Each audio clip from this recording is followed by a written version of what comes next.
r/nosleep. Hosted by you/Reggaejunkiegee. Hails from an insomniac. Entry 1. A stroll in the woods. Hello, my name is Cameron and I'm an insomniac. I have been for as long as I can remember. In the grand scheme of things it is horrible, it really is, but I do enjoy some things. I like to try my best to see the silver lining, for instance my nighttime walks in the woods near my house. I live in the Highlands in Scotland in a small town called Aviemore. It has a population of just over 3,000 and is smack bang in the middle of nowhere, although it's very popular for tourists and skiing holidays. There isn't much, but it is nice and quiet and I love it, especially the dark nights. I love looking at the sky and being able to see everything clearly, and of course the aurora borealis is very frequent this far north. Most nights when I can't sleep I like to go out and walk. I live in the more northern area of the town, so literally 5 to 10 minutes walk from my front porch is seemingly endless forestry and fields. As far as the eye can see, it's always so peaceful and relaxing. So about 15 or 20-minute walk from my house there is a caravan and camping park called Oakwood. Sometimes I make the 3 or 4 minute drive and park there instead so I can miss out the town part of the walk, just in case I run into anyone. I like my walks to be lonely. I don't have the time nor the inclination to talk to a drunk neighbor returning home from the local pub. That being said, this is where my current favorite trail begins. It's not a long walk. It really could be done keeping to the trails in about 25 minutes, but I like to wander in and out the tree line and through some of the thick wood. It usually takes me about 45 minutes as I take in the surroundings, the calm of the forest, the rustling of the gentle breeze through the leaves, the moonlight bobbing in and out of sight as it dances through the treetops to light the way for me, and sometimes those gaps in the trees give way to some of the most incredible greens and purples and reds gliding across the sky so elegantly, like the brush of an artist painting the most incredible scenery in the night sky. The then trail opens out and ends at a beautiful little lake called Avi Lochen. I love to sit on the bank and watch the light from the sky roll across the surface of the lake and listen to water gently tumbling onto the shore while I just sit in peace and collect my thoughts. Usually I'll sit there for maybe an hour. Sometimes I'll walk around the lake and skip stones or just lie on the cool soft grass and stare back in time at the stars and galaxies that fill the night, before heading back the way I came. I don't do this every night. There are other great trails too and other things I like to do with my spare nights when I can't get much sleep. I have many stories to share, but for this entry, I'd like to tell you about something that happened on the very walk I love so much. This is where it all started. Usually between around 1 and 2 a.m., I wake up. The first thing I notice is that it's pitch black outside, then how quiet everything is, or isn't, weather dependent. Then I turn to check the time on my phone, knowing exactly what to expect but ever hopeful that one day it will just say 5:33 a.m. or 6:21 a.m. Any slightly more normal time to wake up. I awoke, looked out the window. It was quiet this night, dark, early winter, so dark and a little cold, but not more than I could handle on a daily basis. I checked my phone, 1:08 a.m. I lay under my covers with my eyes closed for about 20 minutes, failing miserably at getting back to sleep. At this point I had began to hear a slow whispering breeze on the other side of my window. It was so calming and inviting. I knew I was walking tonight. I quickly sat up and began picking my clothes up off the floor and got dressed. I walked down my hallway and opened the door. I shut it again instantly. A jacket. It was colder than I had expected. I walked to the back of my hallway and got my big hiking jacket. It was a good warm one. I stuck a beanie hat on and made my way into my garden. It was a nice fresh night. The moon was fat and bright over me, and a slow icy breeze caressed my cheeks. I hopped in my car and backed out of the drive. The streets seemed to be dead, but it wasn't a chance I was willing to take tonight. I've came across people before and it always somewhat spoils the atmosphere. A drunken neighbor or friend on the way home talking shit for like 30 minutes while I politely stand and listen, secretly regretting ever leaving the house. Tonight I would drive. I drove up to the entrance of Oakwood and parked my car. I took some cigarettes, a lighter, my phone and a bottle of water. There was a small serrated sports knife in the car, but I've never actually taken it with me before, never had to, and tonight was no exception. As I got out of the car I felt that fresh air hit my lungs. There were a few voices coming from the camping area, but they would be out of earshot soon enough. Aside from that, the only noise was the breeze rustling the bushes and trees. Since I can't park inside the grounds and the best trail actually sets off from inside the park, you can park up near the entrance and walk through. From here you walk north and come to a trail and set off up there. You are immediately flanked by woods on both sides as you leave the campground, and it is this trail that leads directly to the lake. The trees are not very thick near the beginning, so around the first 5 minutes into the walk I normally stick to the trail. Nothing out of the ordinary. There is actually quite a lot to explore around this part. There are a number of little clearances in the thick parts of the woods. I actually had to find them on Google Maps because you can't see from the trail. There are very few little paths leading to them. I like to approach them as the wood gets thicker and the sky disappears to then burst through the tree line and be bathed in moonlight. The sky seems so small when you look up from the middle of a clearance in the woods, it's something you really have to experience for yourself. The best ones are in the woods to the left. To the right there's actually not much and it's only a short distance through to a road, although I still wander through that way too, which is where I was when I heard a noise behind me. It sounded like something falling into a pile of leaves. I stopped in my tracks. I waited, being as quiet as I could. It's not uncommon for things to fall out of trees, or even to hear a twig snap or a rustling now and again from some animals or whatever, but something about this just struck me, like it felt as if there was just something not right about it. I kept looking around, being as still and quiet as I could. I was extremely dark, so I had the feeling that, unlikely as it was, if it was a person, I couldn't see them, so I was confident they couldn't see me. I waited for a few minutes, maybe 5, before I felt comfortable taking another step.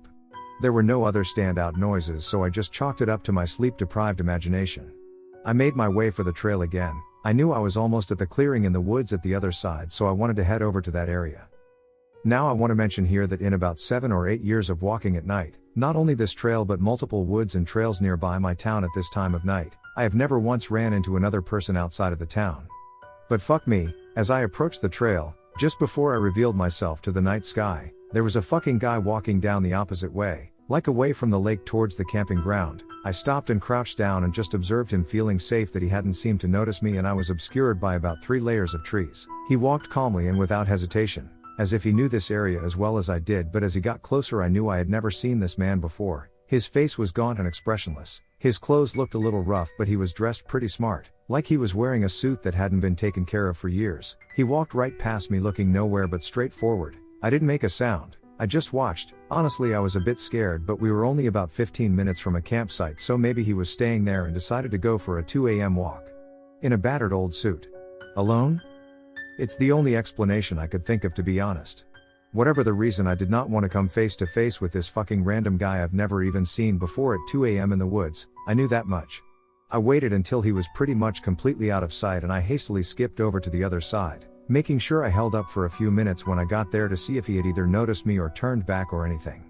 He didn't, thankfully, but it still creeped the hell out of me. I turned back to the direction of the lake, taking myself through the woods. I was almost at the first clearing. I like to call it the Spider. It's a kind of, almost circular shape with small trails leading off its edge in all directions, kind of like legs. I dunno, I just thought it was a cool name. I could see the tree line approaching and I couldn't wait to get a view of the sky from it. I tried picking up the pace a little, but the wood gets quite thick as you get closer, so it's not easy. There was dead silence. The only sound was the crunching of leaves and twigs under my boots. Even the breeze had died. It was actually quite eerie, but in a way I kind of liked that. I could feel adrenaline beginning to pump through my veins. As I set foot on the soft grass of the Spider clearing, there was now absolutely no sound, no breeze, no leaves or twigs, no animals or critters, only deafening silence as I took a few more steps towards the middle. The moon wasn't in exactly the right place to shine in and light the area up as it sometimes does, so it was dark, very dark. I could still see to some extent. There was light spilling in from the edges, but not much. Like I could see the tree line all around me, but it wasn't such that I could make out individual trees. I could only recognize it as a dark wall surrounding the clearing. I craned my neck to look directly upwards at the sky. The stars shone so bright as they seemed to float inside the most beautiful deep blue and purple ocean in the sky, with a smoky cloud-like haze forming behind them as if it was about to swallow them all whole. I could honestly stare at it forever. Excuse me. I literally jumped back and let out a gasp of terror as I saw a pale-faced, frail old man standing right in front of me. "Excuse me, sir," he repeated in his high-pitched, shaky voice. I stared at the frail old man, unable to say a word. His white, crooked face seemed to emanate its own light, as did his whitish, wrinkled hands. The rest of his body was as dark as the tree line on the other side. It was almost as if it was swallowing any available light that met it. I just stared in disbelief. What was I seeing here? Was I hallucinating? "Excuse me, young man," the old man's shaky voice repeated as he took a step towards me. I took a step back. "Who are you?" I inquired, fear so evident in my tone. "I was hoping you could help me, please," the old man grumbled as he took another wobbly step forward. I took another step back. I'm sorry, mister, I really need to get going," I said as I took yet another step back towards the trees. "Son, I'm lost and cold. I need to find my way back to my wife. Her name is Loretta. Have you seen her? I need to find her. She's out here somewhere." "Look, mister, I haven't seen any Loretta or anybody around here at all. It's 3 a.m. There's nobody back here. We're in the woods. I stopped for a second. Wait, are you from the camping ground, at Oakwood? Camping ground? He replied.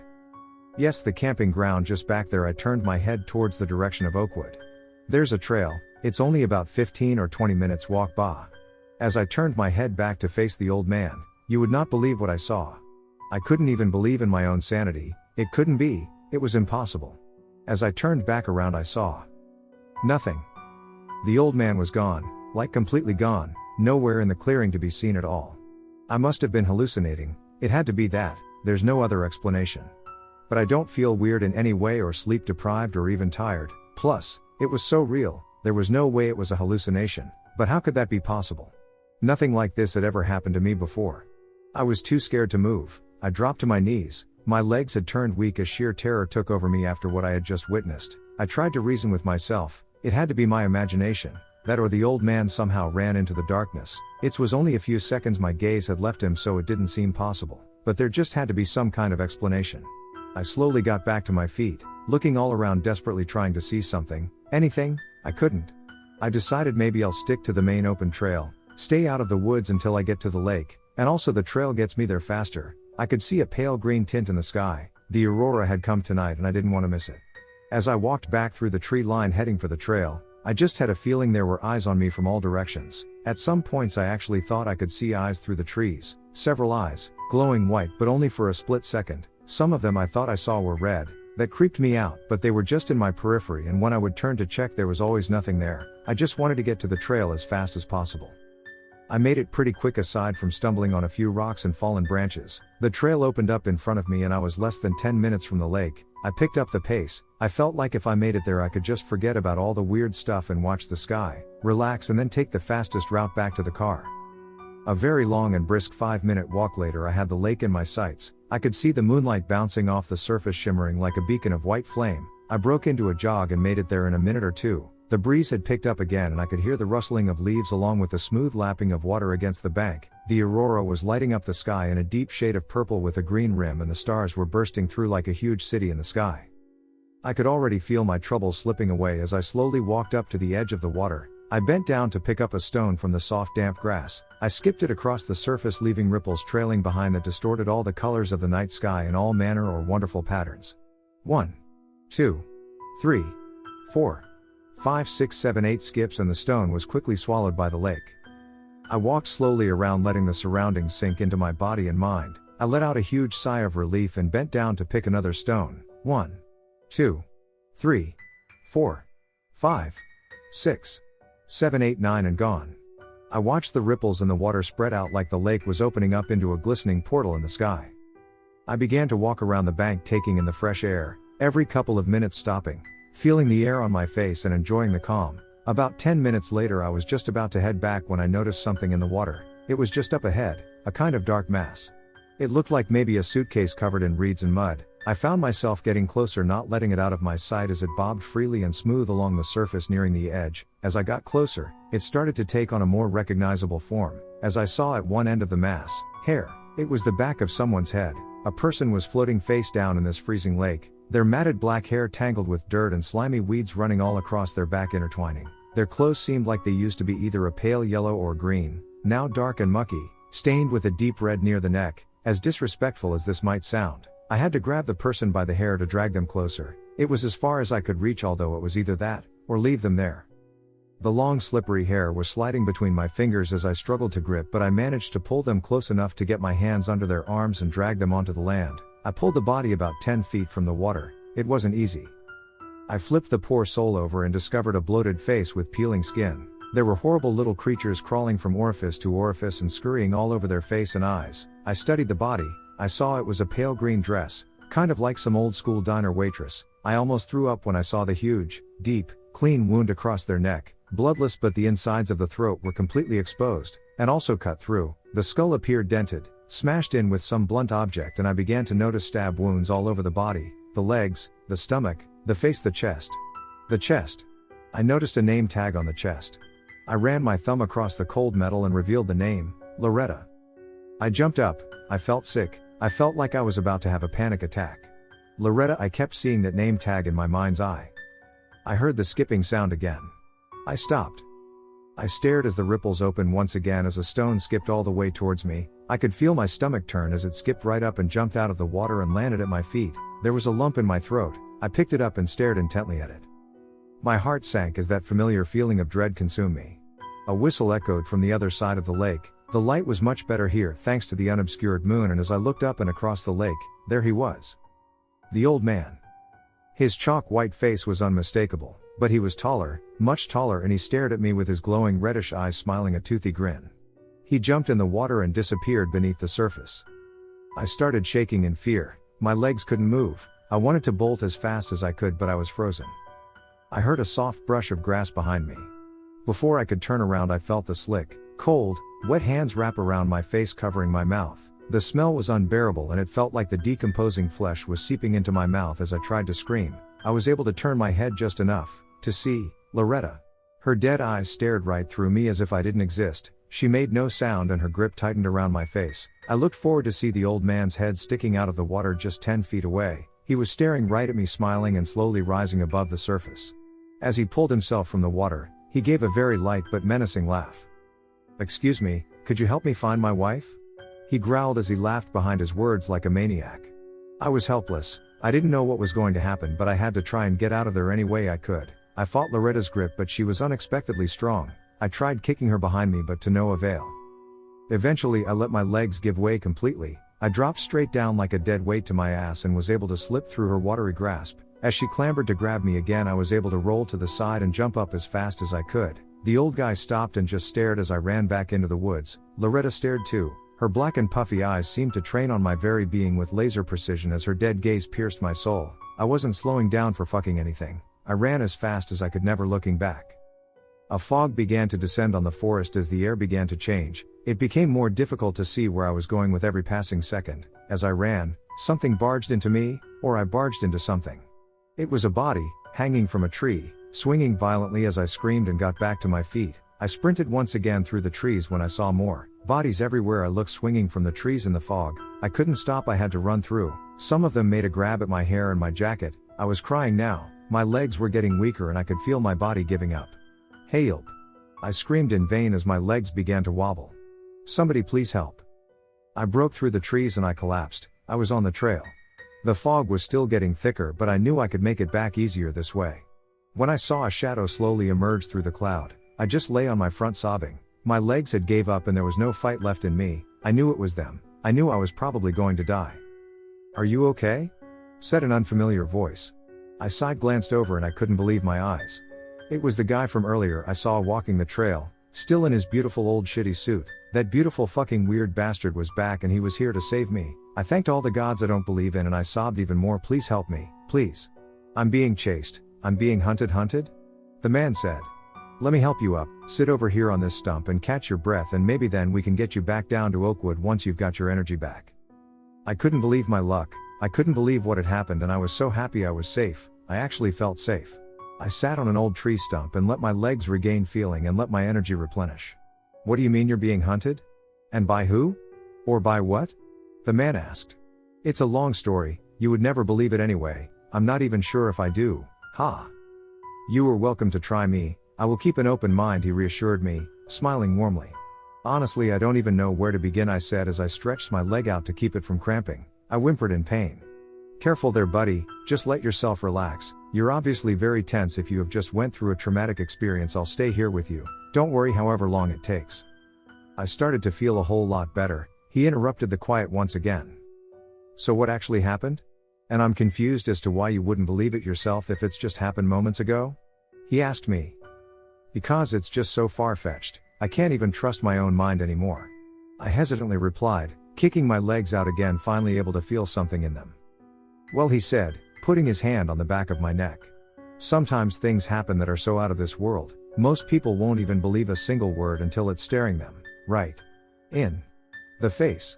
He began to growl as I felt his fingers elongate and tighten right around my neck. I turned my head and I was face to face with the most grotesquely evil-looking pale face with glowing deep red eyes of the hottest flame. His hot arid breath almost choked me. He began laughing maniacally and threw me to the ground and stood up. He was about 8 feet in height and slim. His long pointed fingers danced around like a kid in a sweet shop picking out his favorite candies. His crooked legs began to stomp towards me. The adrenaline burst through my body like a shotgun shell and I jumped so fast to my feet and sprinted like I never had before, screaming like a fucking lunatic the whole way, all the time hearing that horrible laughter like it was right by my ear. I almost burst through my car door as I made it back. I fumbled for my keys, and jumped in, grabbed my knife and started the car. My wheels screeched as I took off at breakneck speed. I couldn't fucking get home fast enough. I skidded the car to a halt in my drive, and legged it into the house. I can't even remember if I closed the car door. I switched on every light and sat in the middle of my lounge with my knife in my hand and I waited. I sat in total silence for over an hour. Every little noise, every creak and general house noise that wasn't my thumping heartbeat sent a cold shiver down my spine. Only after I had managed to calm down did I feel comfortable moving from my spot. I could finally feel the tiredness begin to take over. It was around 5:30 a.m. Maybe it was safe to go and try and get some sleep. My body ached and I was mentally and physically exhausted. I felt battered and bruised. I left every light on and cautiously walked up to my room. I made sure every window and every door was locked and I lay in bed, still on edge but feeling so tired. The simple darkness outside my window struck fear into me. I didn't want to look so I turned away from it. I would probably end up waiting until the sun came up before I could sleep. Although my eyes were really heavy, I couldn't decide if I was too scared or if it was even safe to sleep. As I lay in bed under my cover, my mind raced, my eyes were opening and closing, my blinks got longer. Compared to earlier I did feel a little better but it didn't take away from the absolutely terror that enveloped my every thought. My eyes were getting really heavy now. I knew the time was coming where I would have to give up fighting sleep and just let it take over.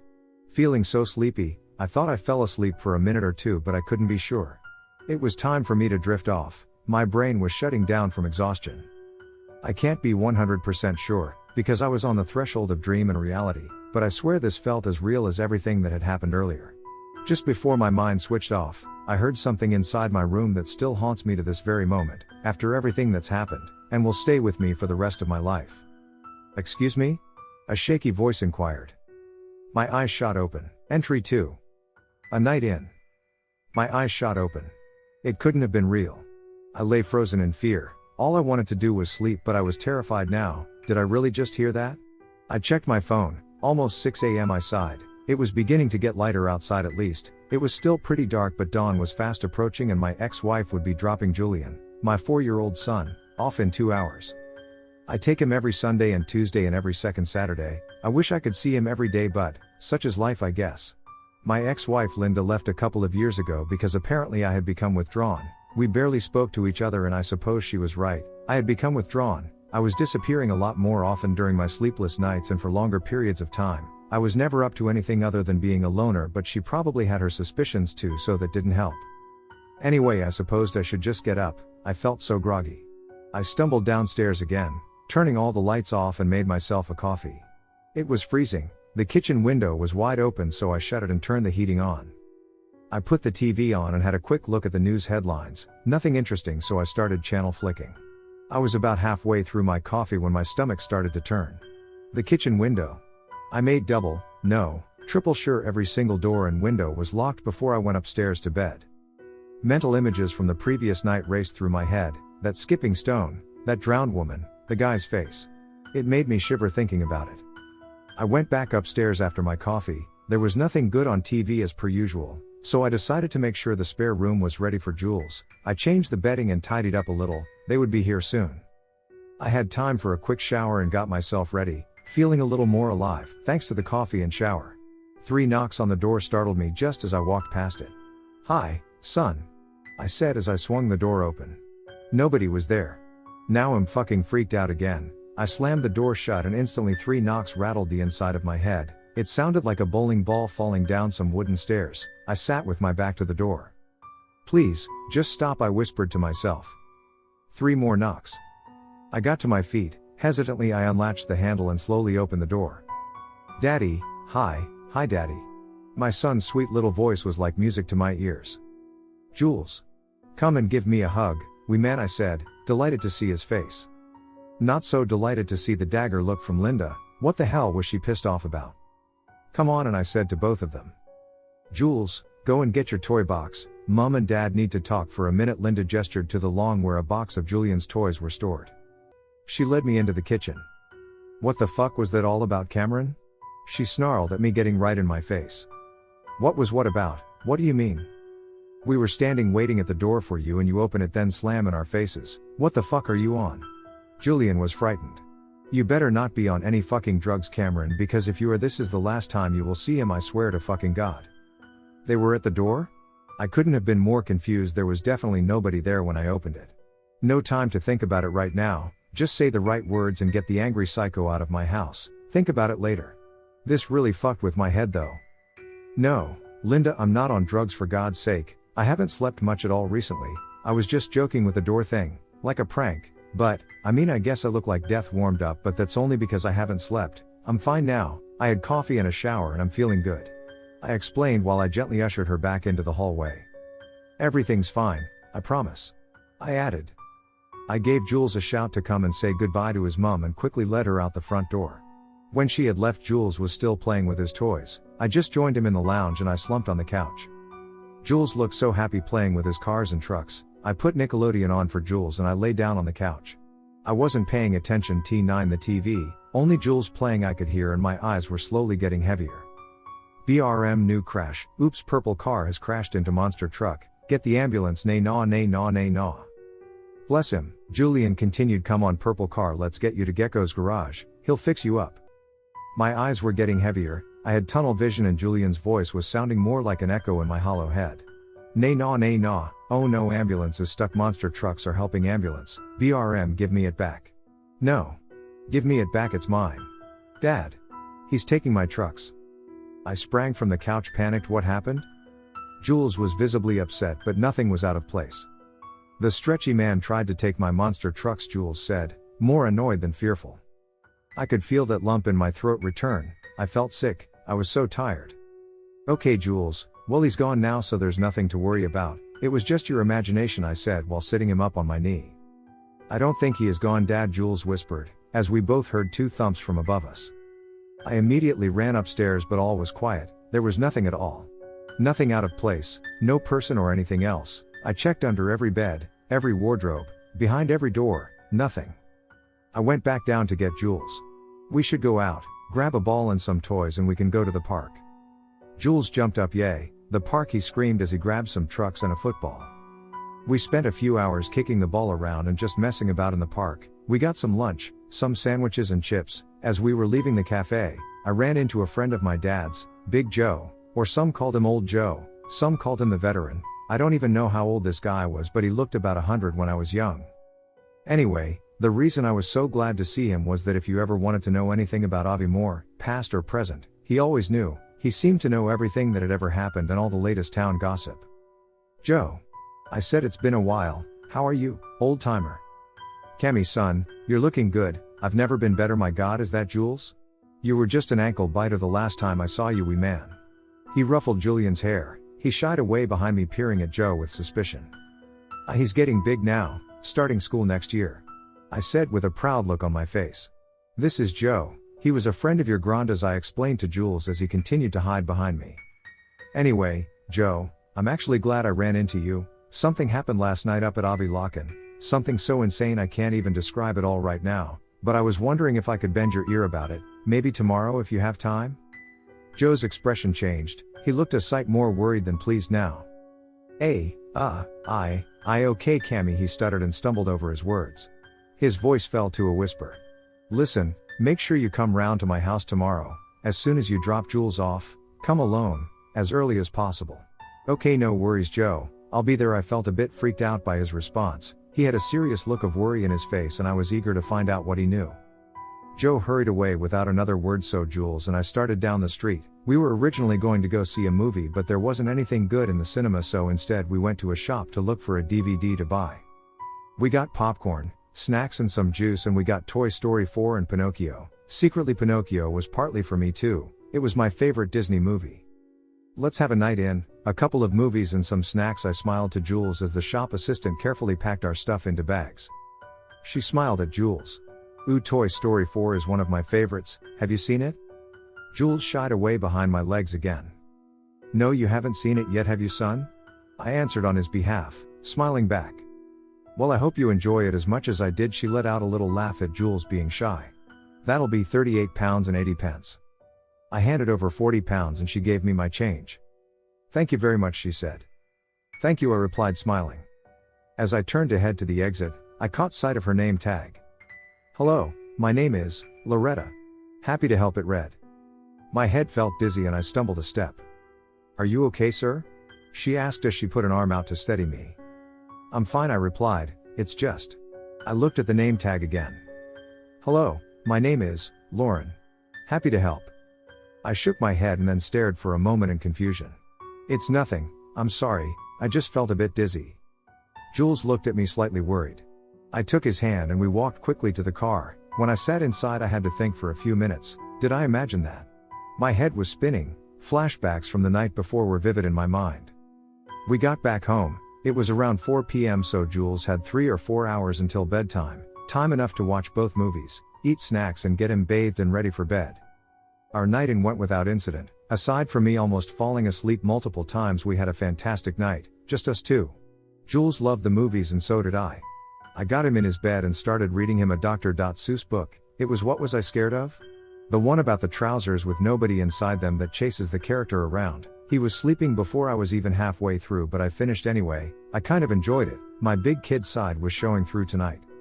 I felt like I would be able to go and sleep pretty easily tonight. I could barely focus on the book, I was that tired. I went downstairs and got some water before returning to my bedroom. I lay in bed, eyes wide open, praying I would be able to sleep tonight. I checked Jules on the little camera and he was out for it. My eyes, once again closing, on the brink of sleep. My body relaxed, and finally I switched off. The dreams took over. It felt like I hadn't slept for weeks. I had a weird dream. I had got Jules a Stretch Armstrong toy for his birthday and it went wild and started wrapping its arms around him hundreds of times and I couldn't get it off. Eventually it woke me up. I was in a cold sweat. I checked my clock, 1:22 a.m. It was actually quite depressing seeing that. I really felt like I was going to sleep right through the night. I just lay there listening to the wind outside. I didn't want to look, I didn't want to move. No less than a minute later, I heard Julian screaming, like a blood-curdling scream. I jolted out of bed and burst into his room. Dad, Dad, Dad, help. He screeched as he sat upright, crying his eyes out.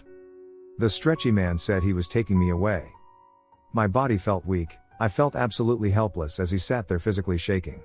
I put my arms around him.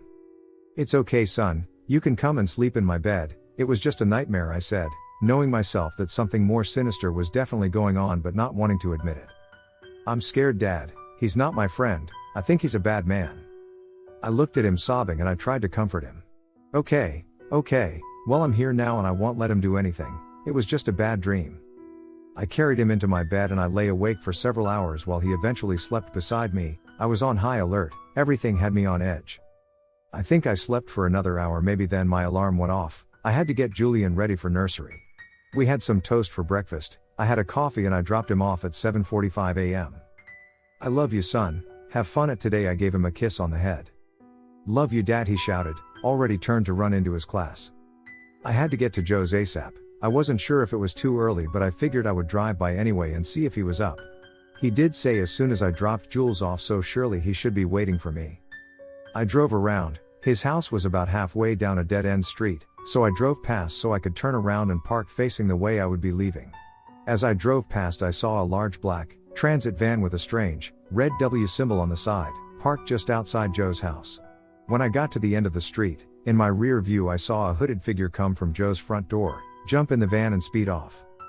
I parked in the newly vacant space on the street. When I got out, I had a good look around. Something was strange about what had just happened. Something didn't sit well with me about the van man. I marched up to the front door and rang the bell. No answer. I rang it again. No answer.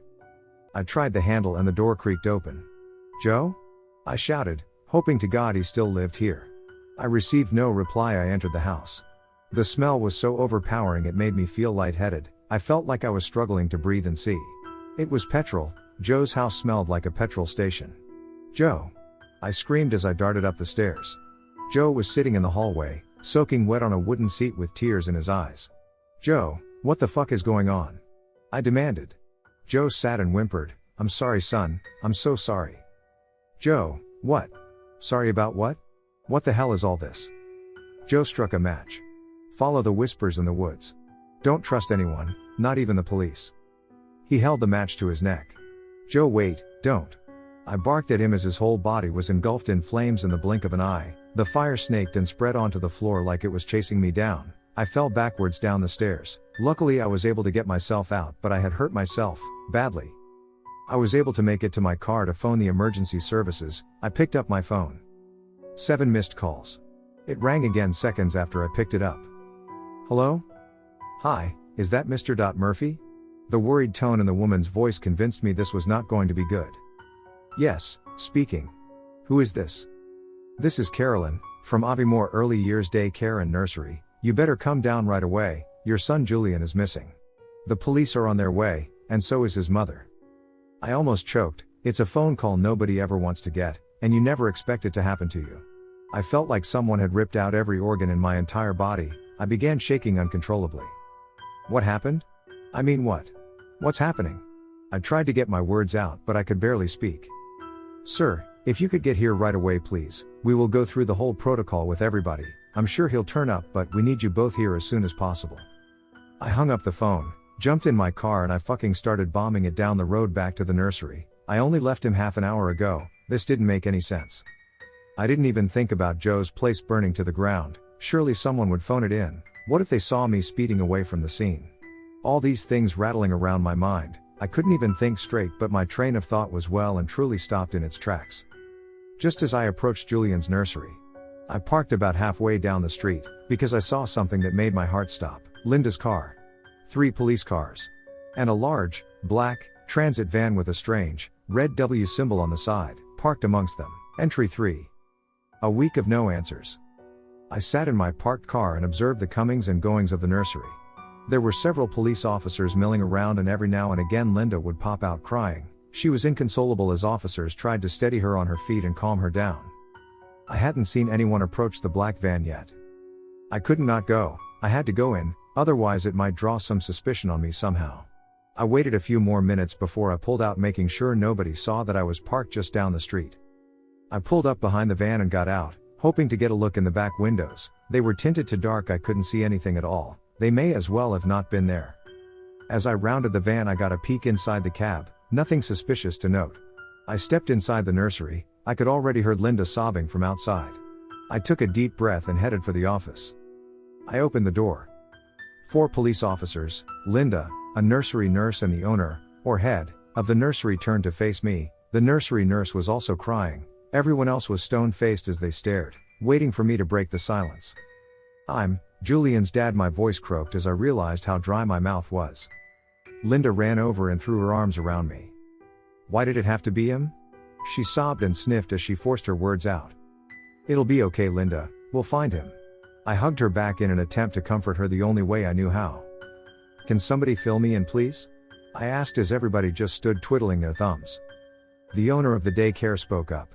Julian had been talking about a man who kept trying to take his toys and annoy him. He ran from his class and hid in a cupboard. He was out of sight for 10 seconds max, and when the nurse opened the door he had vanished.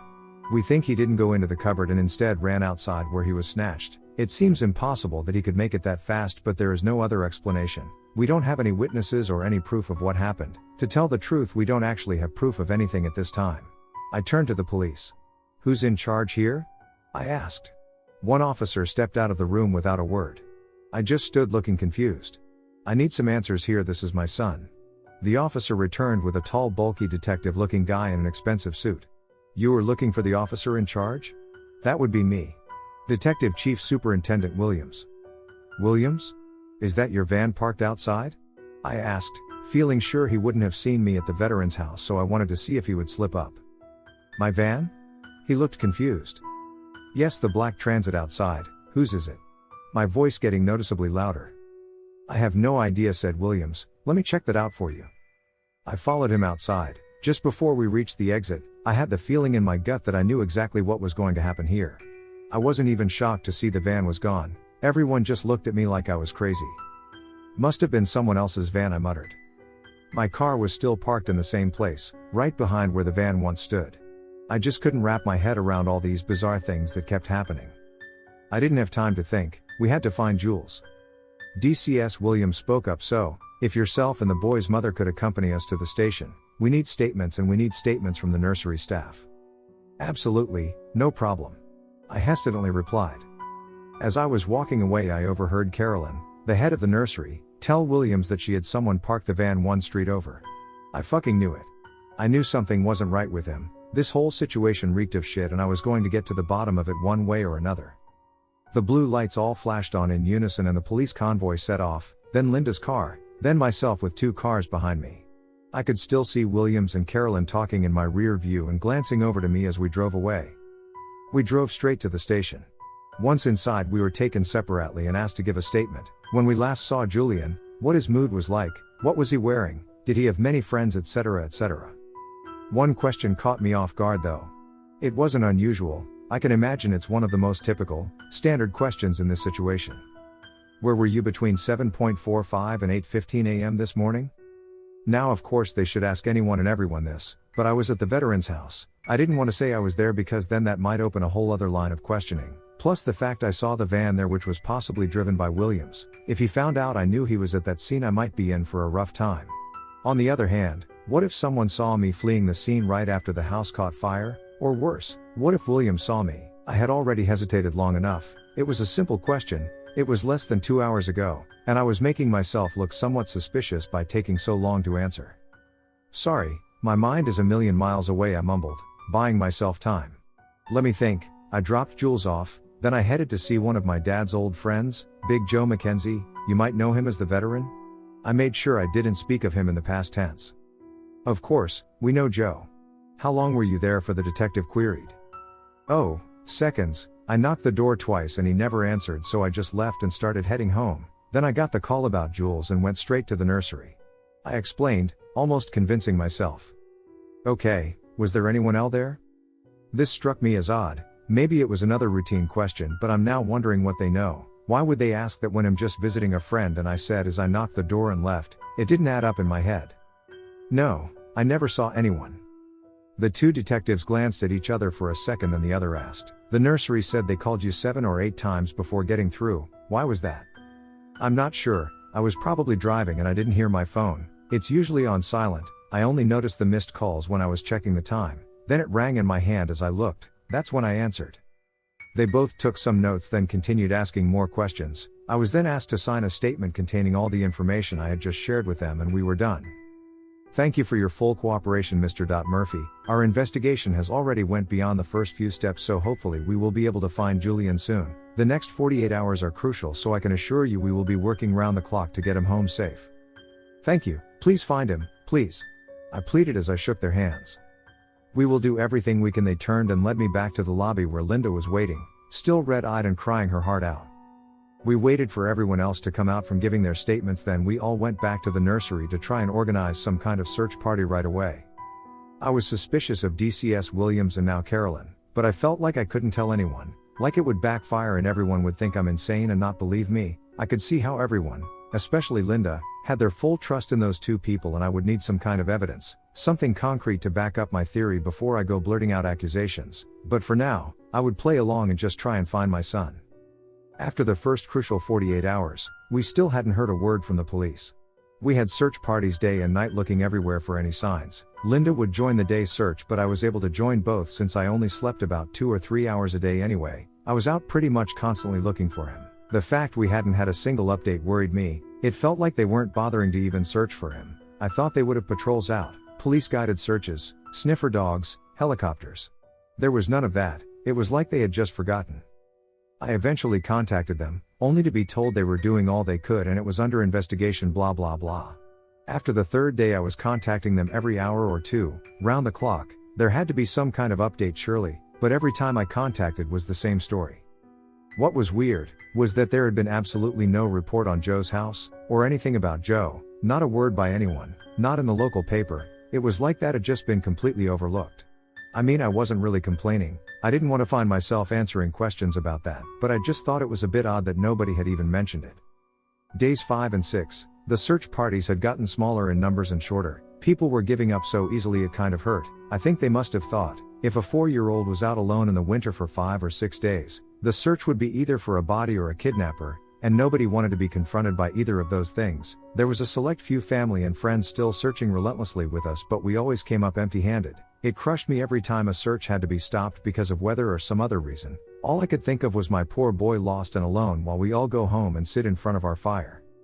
After a week of no answers and constantly calling the station, 20, 30 times a day most days, DCS Williams showed up at my door.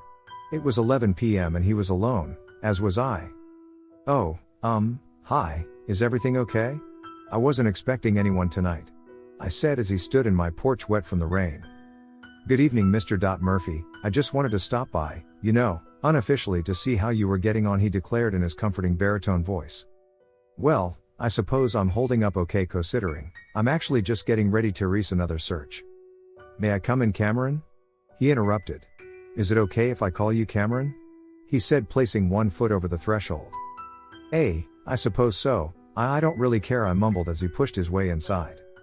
He walked straight into my lounge and sat down, making himself at home as if I had already told him to do so. I followed shortly after, still a bit wary about this whole thing. "Please, sit," he gestured to the armchair sitting to the left of the couch. "So, what's this all about?" I asked. "What? No cup of tea? You don't have guests around often, do you?" He stared directly in my eyes. I felt intimidated. He was a big guy. Well, I don't have any tea bags, sorry. I felt like I was already walking on eggshells, like this could go south at any second." He continued to stare menacingly. "Not to worry, relax, kid. So, do you have absolutely no idea why I'm here?" He began pulling some folded up papers from his long coat. "No, I've got no idea, sorry," I said, trying to catch a glimpse of the papers he held in his hand. "Well." He looked and flicked through it a couple of sheets. "You told one of my detectives that you attended the dwelling of Mr. Joe Mackenzie on the morning Julian went missing." He looked up from the paper with an over-exaggerated friendly grin. "I did, yes," I replied. Okay, he looked back, smiling at the papers he ruffled in his hands. "Okay, thank you. So can you tell me why you failed to mention anything about Joe's house burning to the ground?" Immediately I felt like I was under attack, but I couldn't let it show. I didn't hear anything about that. It wasn't on fire when I got there." I was stumbling over my words. Okay, so you had already left the area before the fire started?" He looked at me with unconvincing reassurance. "Relax, Cameron, you're not under arrest or anything. You're getting a bit fidgety." "I just don't want you to think I had anything to do with it," I said, reaching for a cigarette. "And why would I think that, Cameron? You got there, chapped the door, nobody answered, you left. Simple as that. You saw absolutely nothing else at all, is that correct?" He was now staring at me so intently I struggled to look back. No, I saw nothing at all. I must have looked visibly shaken by now. "Good," he said, returning to the reassuring, friendly smile he must have used a million times. I saw right through it. "Well, I best be off, don't want you to be late for your search party." He stood up and hastily walked to the front door. I followed closely, feeling relieved. Then he turned just as the door opened and whispered in my ear, "By the way, whatever that old cunt told you, you keep your fucking mouth shut or I'll have you locked up so fast you'll get whiplash." Then he giggled loud and spoke in an obnoxiously loud voice as he walked to his car. "Well, thanks for the tea, Cammy. I wish the best in your search tonight. You ever need anything, you give me a call straight away." He smiled again and got into his car. I was scared, I'll be honest. I was in a rage, I was pissed off, but I was fucking terrified. He knew I was there, he knows what happened, and he knows that I know he was there. He came here to shut me up, to make sure I wasn't going to say anything. This whole tragedy, the fire, the veteran's death, it's all been covered up because he knows I saw him there. Although why was he worried about what Joe had told me? There were so many questions, but right now I was unable to even think about any of that. Because I was staring at my table. And the pile of papers DCS Williams had left behind. I didn't know if I should look or. In fact, I knew immediately there was no point in having any kind of internal debate on whether or not to look. As soon as I saw them, I knew I was looking.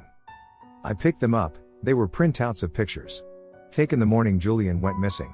They showed me, arriving at Joe's. Me at Joe's door.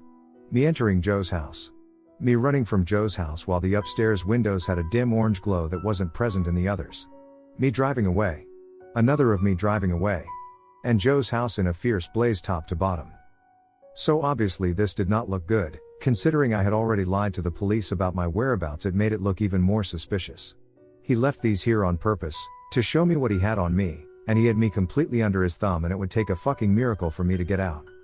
If anything, this made me take Joe's final words more seriously. I couldn't trust anyone, And I would have to do some digging for information about the woods or find out what the hell is going on. What did he mean by the whispers?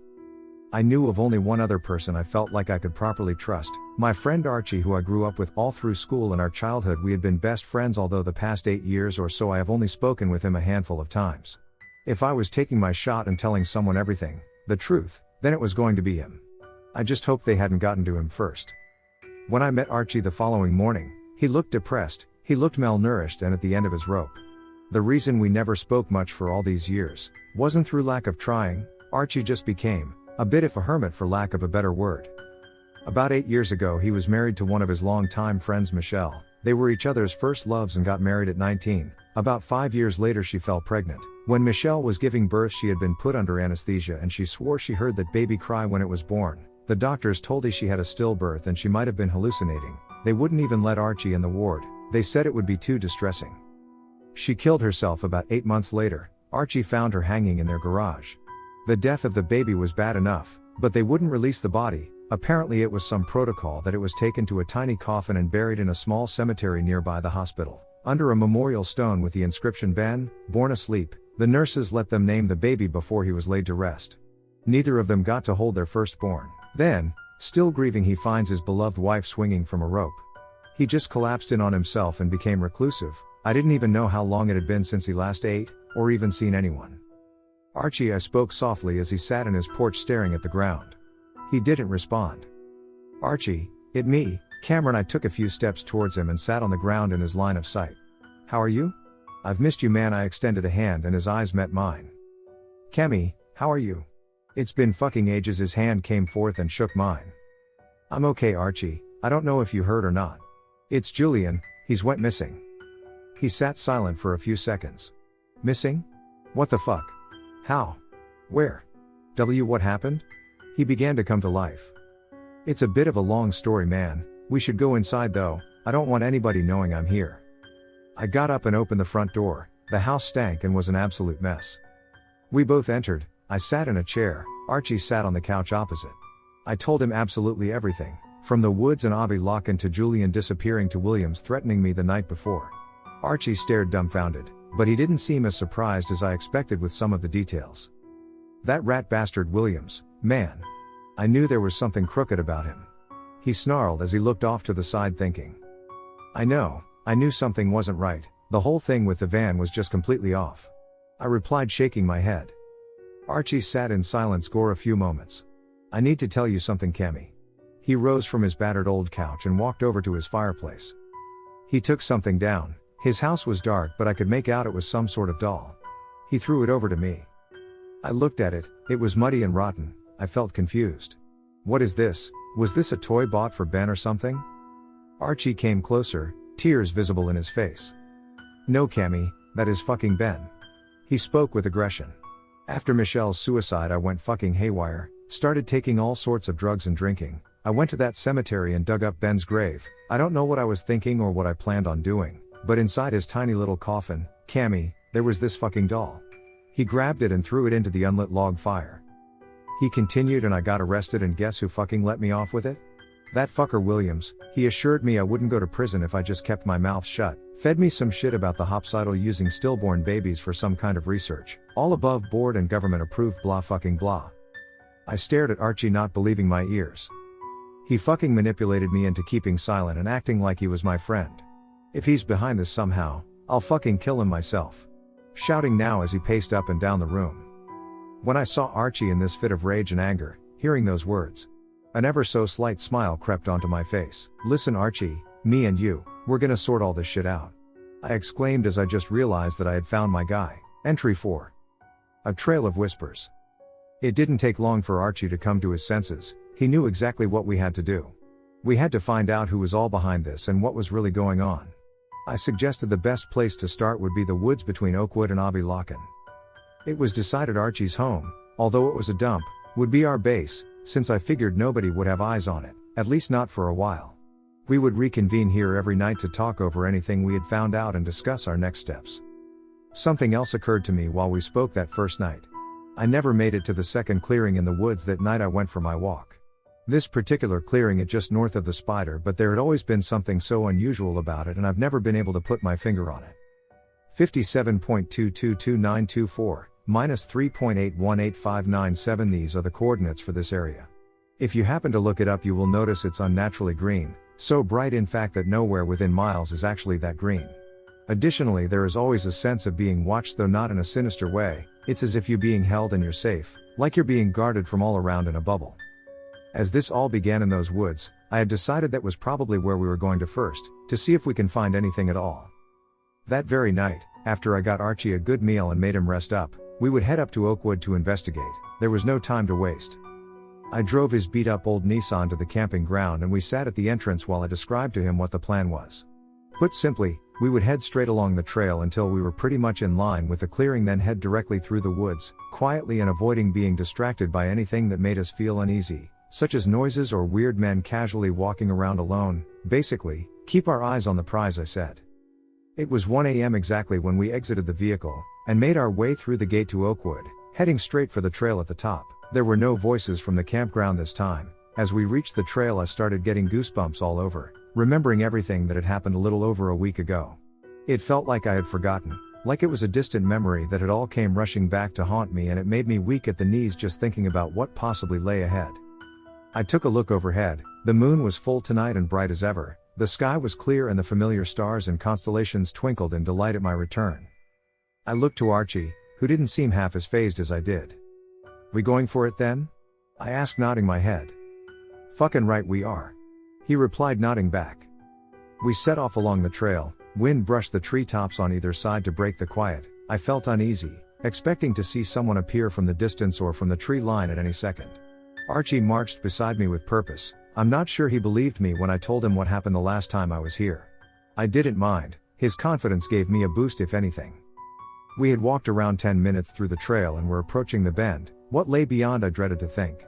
I began to feel the hairs on my neck prick up as a vile icy wind came from behind and slapped us with cold. I pulled my collar up and shivered, my breath now visible in the air.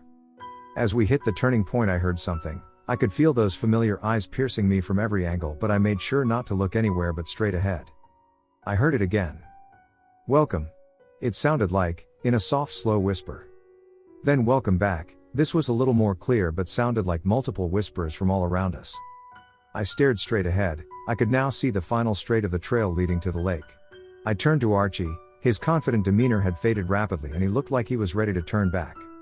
"We've came this far, Archie. It'll be okay," I reassured him, although I'm not sure he was quite convinced. I saw his jaw drop as he looked ahead and to the left. I looked up. About 40 or 50 feet away, a head was peeking out from behind a tree, wide dark eyes and white as a sheet. The face was grinning and motionless. A soft mist fell and the head was gone. "What way is this clearing bit we're going to, left or right?" Archie asked, voice shaking and full of uncertainty. "It's left," I replied. "Right, fuck this Blair Witch Project shit, I'll get you back at the car, I'm not going in there," Archie said, already turning on his heels. I grabbed his arm. "Archie, don't worry, if anything happens we stick together. If you run back alone, what do you think is gonna be waiting for you round that corner?" Archie sighed. "Well, we should both go back then. Come during the day, this is fucked up." I grabbed both his arms. "Listen, Archie, we are never going to find anyone here during the day except tourists and idiots. We're here to find out what goes on at night. If shit hits the fan, then we run, but we run together and we stick together no matter what." Archie gave another big sigh. "Right, fuck, okay, move, let's do this and hurry up." I turned back toward the lake. The mist was getting a little thicker now. We couldn't see too far ahead. We both stopped in our tracks for a moment to listen as we heard more whispering coming from our front and to the left. It was mostly unintelligible, like a crowd of people whispering different words all at once. The fog rolled from right to left and got progressively thicker. I heard torqued rope swinging slowly from branches and the whispering got more frequent. Our pace had slowed and suddenly we came to a halt. In the fog not far ahead of us, there were 7 figures standing in a line, black as coal and tall with hooded robes. They stared as we stared back and slowly one by one moved to the tree line, like they were floating or gliding. I never saw any movement from their legs. My heart was pounding out of my chest. We were almost at the point where we should head into the woods, but I decided we go in now, get through to the green clearing fast and avoid getting any closer to those figures in the fog. The whispering became louder and seemed more aggressive. The fog became thicker. I thought I saw some bodies hanging from the trees, so we adjusted our path accordingly, making sure to stay away. Sometimes the whispers seemed to swirl around us like a tornado of hate, and when we changed direction slightly they would come from only a certain way, as if they were leading us to where we had to be. We were now literally following the whispers before I even realized that's what Joe had told me to do. A dim yellow and orange glow made itself visible as we approached the clearing, still through thick wood, but flickers of its light danced past us every few steps. It grew brighter as we got closer. I already knew, but I confirmed to myself anyway that it was a fire. I heard laughing and whispering mantras from beyond the 3 or 4 layers of trees that separated us from the green grass.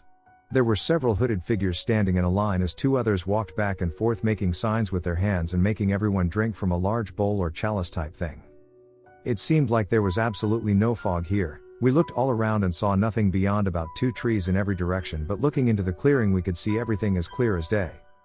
I felt a soft hand caress the back of my head. I flinched and found nothing behind me. I was so close to screaming, but I knew I couldn't give away our position. We inched forward. Still the whispering went on and the fire raged. One of the hooded men was making hand gestures as if he was controlling the fire as it waltzed about 10 feet high before him. Every now and then he would throw something on the fire that would make it burst in a ball of flame and light up the whole area. During one of these I noticed there were more hooded people watching from the tree line behind them. Another burst, I saw more, to the left and right. Another. And another. Every time it happened I saw more and more of them all around the clearing, watching from the shadows. I felt ice on my neck. My eyes started to go hazy as I felt those grotesque long fingers snake around my neck, and a slow, deep gargling growl like a beast stalking its prey. I tried my best to keep my eyes open and make out the face of any person in the robes before me. I looked at Archie. There was a glowing white visage with sharp pointed grinding teeth nose to nose with him. He smiled a huge grin in return and his eyes rolled back as he fell to the ground and began to seize. The last thing I saw was foam pouring from between Archie's larger than normal teeth as he smiled and shook all over, groaning with increasing intensity. The last thing I felt was the grip around my neck tightening, then felt like I was being cradled to sleep. Then my eyes began to roll back. I was in a dark room, bound to a wooden chair. The rope around my wrists burned my skin.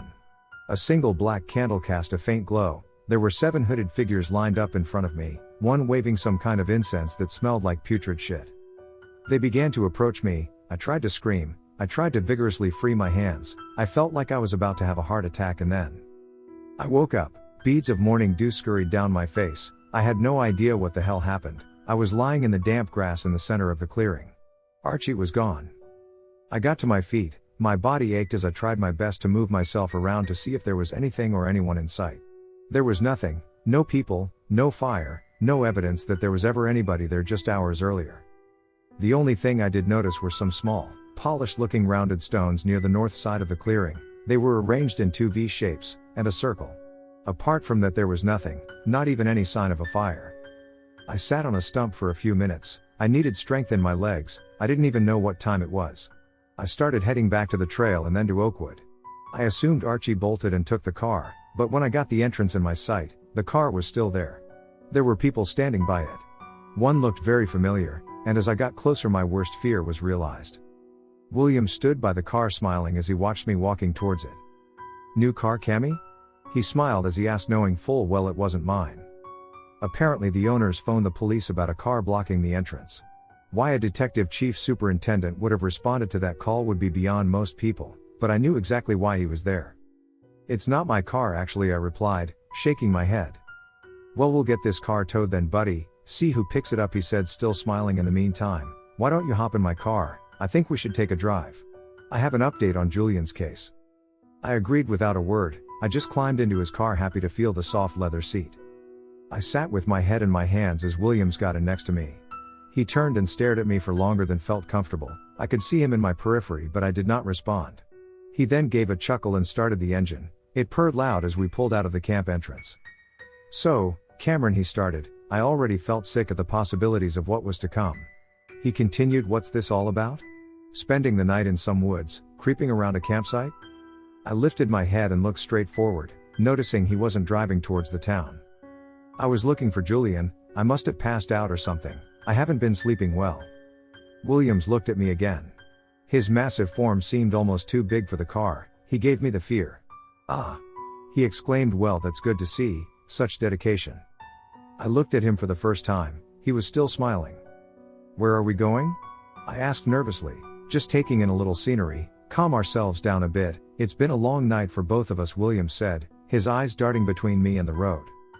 He slowed almost to a halt and took a cut off from the road into some more forest, a few miles north from what I could tell. He pulled the car over in the middle of some trees. Get out. His voice had changed and the fake smile became a very real frown. I quickly did as I was told. Williams got out after me, he came up close to my face. Now, Cameron, he began in a low yet aggressive voice. I specifically told you to keep your mouth shut, he hissed, spit flying from his mouth. A rage that seemed to come from nowhere. I have kept my mouth shut. I spoke back like a disobedient child, I haven't said a word to anyone. Is that so? He replied. Then what the fuck were you and the junkie Archie doing in the woods? I know that was his car. What are you talking about? I don't know why his car was there, but I was looking for Julian, that's all. I lied, unconvincingly. Sure, okay, but the thing is, I know you're full of shit, Cameron. I saw you both and you saw far too much. He snarled, his voice growling in anger. He punched me in the gut, it felt as though my ribs had wrapped all the way around his fist. I dropped to the ground struggling for a breath. What did you do with Archie?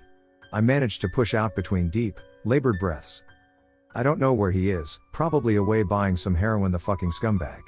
He went on after circling my whimpering body as I knelt on the ground, but when I find him, he's a fucking dead man, he's already had his last chance and now I'm giving you yours.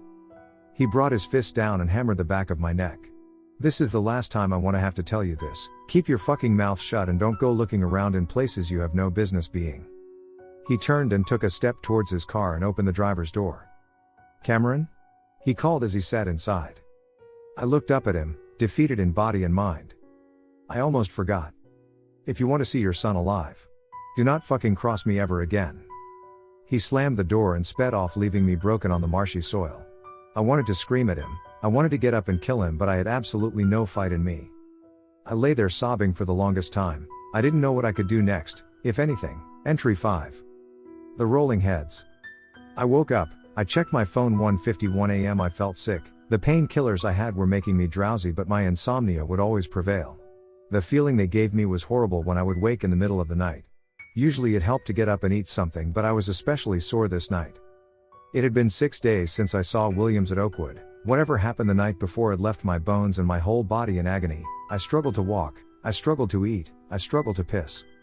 I still hadn't heard from Archie, or anyone else, not Linda, not the police, the nursery, none of my friends, nobody. I knew there were sporadic searches for Jules going on, but I was never able to attend, although nobody ever contacted me to tell me when they were happening anyway. I only knew from seeing bits and pieces in the local paper.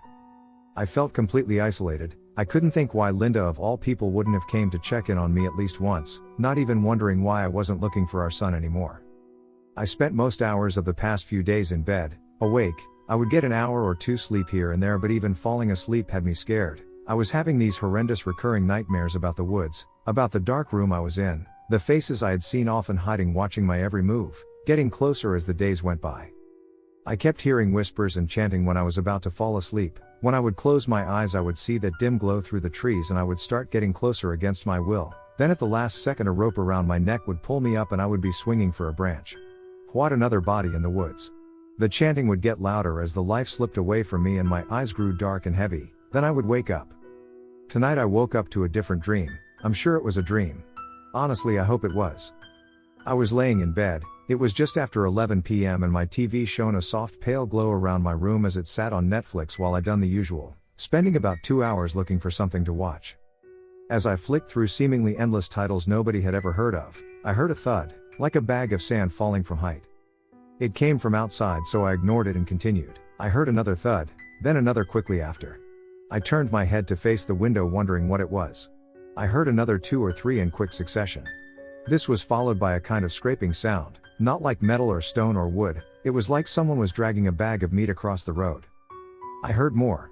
Thud, thud, thud, thud. More dragging, scraping noises soon followed. I struggled to get myself out of bed. The painkillers were wearing off and my muscles were cramping from lying down so much. I slowly walked to the window, startled by another set of thuds as I got closer. They were coming very regularly now. Thud, thud, thud every few seconds. I got to my window and cupped my hands around my face, obscure the reflections of my TV and room.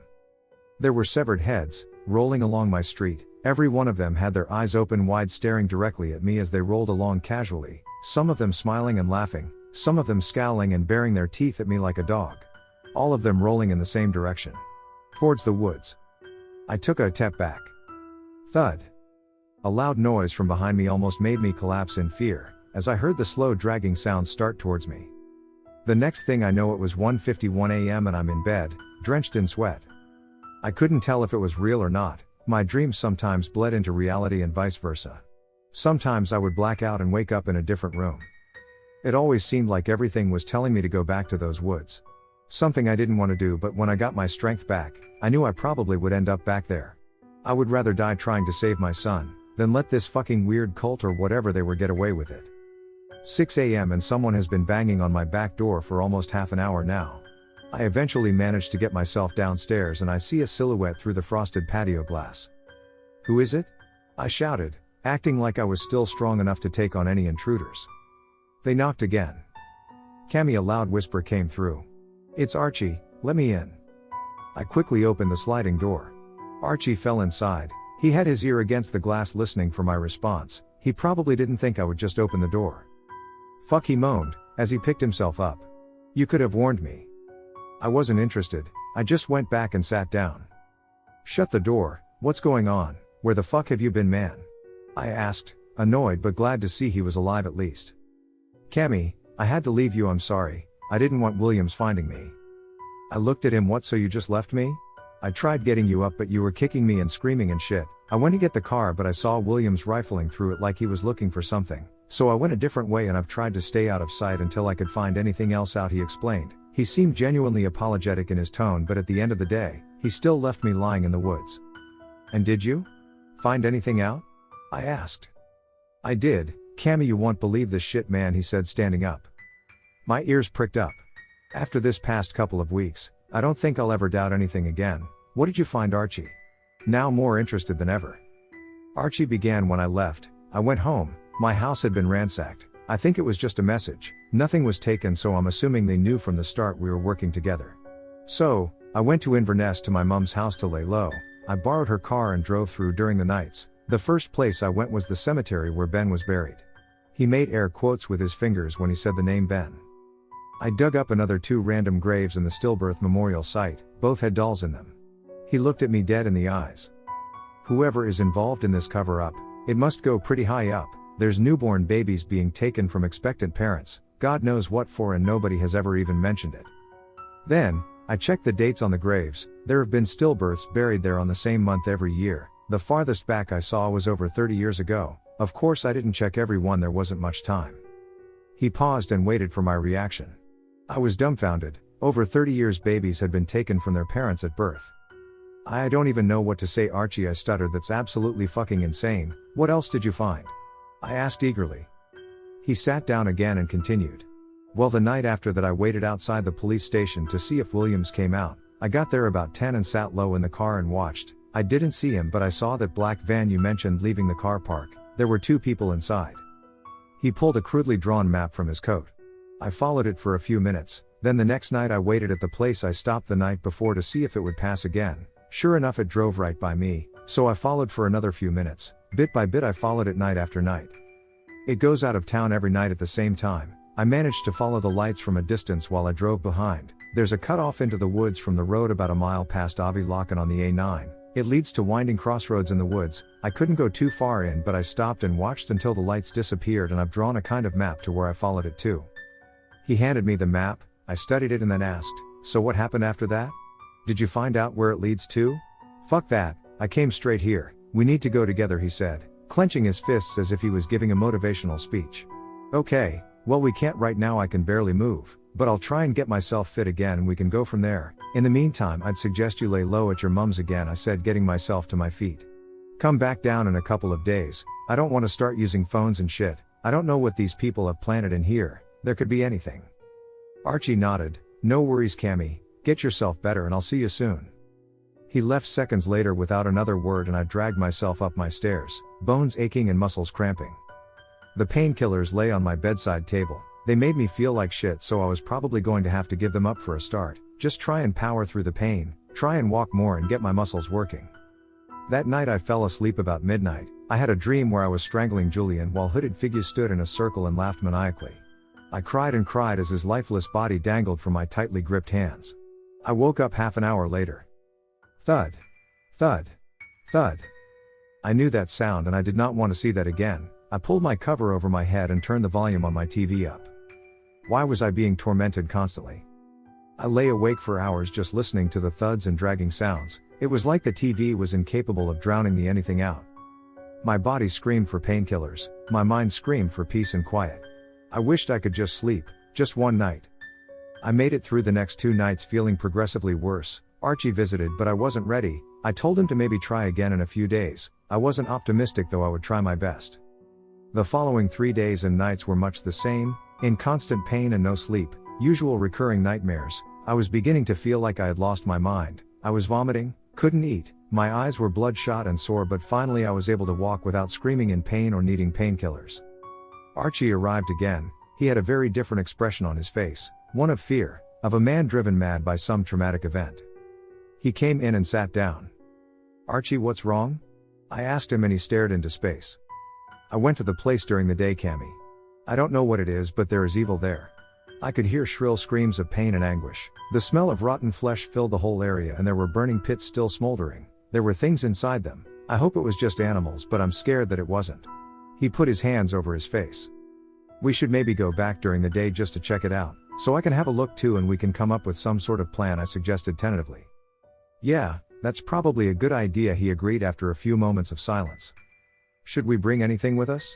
I asked, just trying to fill the silence. "I don't know. We should maybe take some sort of weapons. I really don't think we should stay long though. In and out. We need to be quick," Archie replied, still covering his face. "Okay, I'll see what I have." I went out to the shed in my back garden. There were a whole bunch of gardening tools I hadn't touched in years. I pulled out a pitchfork and a garden hoe, then the 2 largest knives from the kitchen I had. It was the best I could think of. "This is pretty much it unless you know anyone with a gun?" I jested, remaining half serious. Archie just looked at me. We did know some farmers, but whether they had guns or not we couldn't say for sure. In any case, I highly doubt they would just give us one if they did. We ate some lunch at my house, packed Archie's mum's car with the stuff we had and set off. It would only be about 20 to 30 minutes driving. Archie's face was still glum, looking genuinely terrified the whole way. As we turned into the forest he was muttering to himself incoherently. We rolled up to a small patch of woods with a lower density of trees and bushes. Just beyond there lay a large log cabin, and just like Archie had said, there were black burnt out pits dotted around. I told him I would go and have a quick look a bit closer. He was extremely reluctant to get out, so he remained in the car. I got out. The foul stench in the air was thick. It felt almost humid and smelled like rotting meat. There was an unbelievable sense of hostility and dread surrounding the place. I almost didn't go any closer, but I wanted to just peek inside a window at least. The dried out leaves and twigs crimpled and crunched under my boots. I tried to stay as silent as I could. I tried not to breath. My heart was beating out of my chest as I rounded a burn pit. There seemed to be charred bones in the middle surrounded by blackness. The whole place reeked of death. The hairs on my neck sprang up. I had a horrible feeling. The putrid, toxic air choked me as I got closer. The windows were caked in dirt and difficult to see through. I peeked inside one. I saw nothing. An empty bedroom by look of it. I glanced back at Archie in the car. He looked worried and desperate to leave. I held up one finger signaling to him I would be just one more minute. He shook his head. I turned and walked around the side of the cabin to the next window. I got on my tiptoes as this window was higher. I just managed to peer over the ledge. This was a large room, almost like a kind of hall. There were statues and symbols all over. What struck me though, was that the room was almost entirely painted red from floor to ceiling. It felt like a pure malevolent force was drawing me in, pulling me closer, consuming my soul, the sheer belligerence of some unknown being emanating hatred and malice of the highest potency. My senses had been compromised, my vision started to blur, the silence was absolute. A twig snapped behind me. "Excuse me?" A familiar shaky voice broke the dead silence. Entry 6. The Black Mass. I spun round in absolute horror. It felt like the world spun round beneath my feet as I stood stationary, like the universe was turning to face me. I saw dead black eyes and a huge gaping mouth tie seemed to ooze black tar as this shimmering smoke-like form was collapsing in on itself, sucking the essence of life from all around to sustain its very existence. Flowers, weeds, grass, all withered and died as the black mass slowly made its way over to consume me. I fell to the ground. I couldn't scream, my vision was still blurry, and like an echo through a canyon I could hear Archie screaming my name. I stared, utterly terrified and frozen in fear as it got closer. The screams and pain of thousands audible from within the black pit of its body. I heard Julian. He was calling me, screaming for help. His little voice. I didn't know if it was some kind of sick deception or not. "I'm so sorry, Jules," I said in my mind as my eyes welled up. That was the point I had accepted my impending demise. I felt myself jerk to the side, then arms snaked under mine. I was being dragged and I didn't know where to or by what. I blacked out. The gentle rocking and swaying made me feel like a feeble baby being cradled by its soft, comforting mother. I could even hear the heartbeat. The temptation to suck my thumb was there, but I resisted, remembering who I was. I came to, in Archie's mum's car as he sped along the road. "Where are we?" I asked. "What happened?" Archie was white as a sheet and looked dirty. He never spoke back. After maybe 15 minutes I saw a sign. "Welcome to the city of Inverness, capital of the Highlands." "Archie, what are we doing in Inverness?" I asked, feeling more assertive. I was laying across the back seat and I began to sit myself up. "Archie."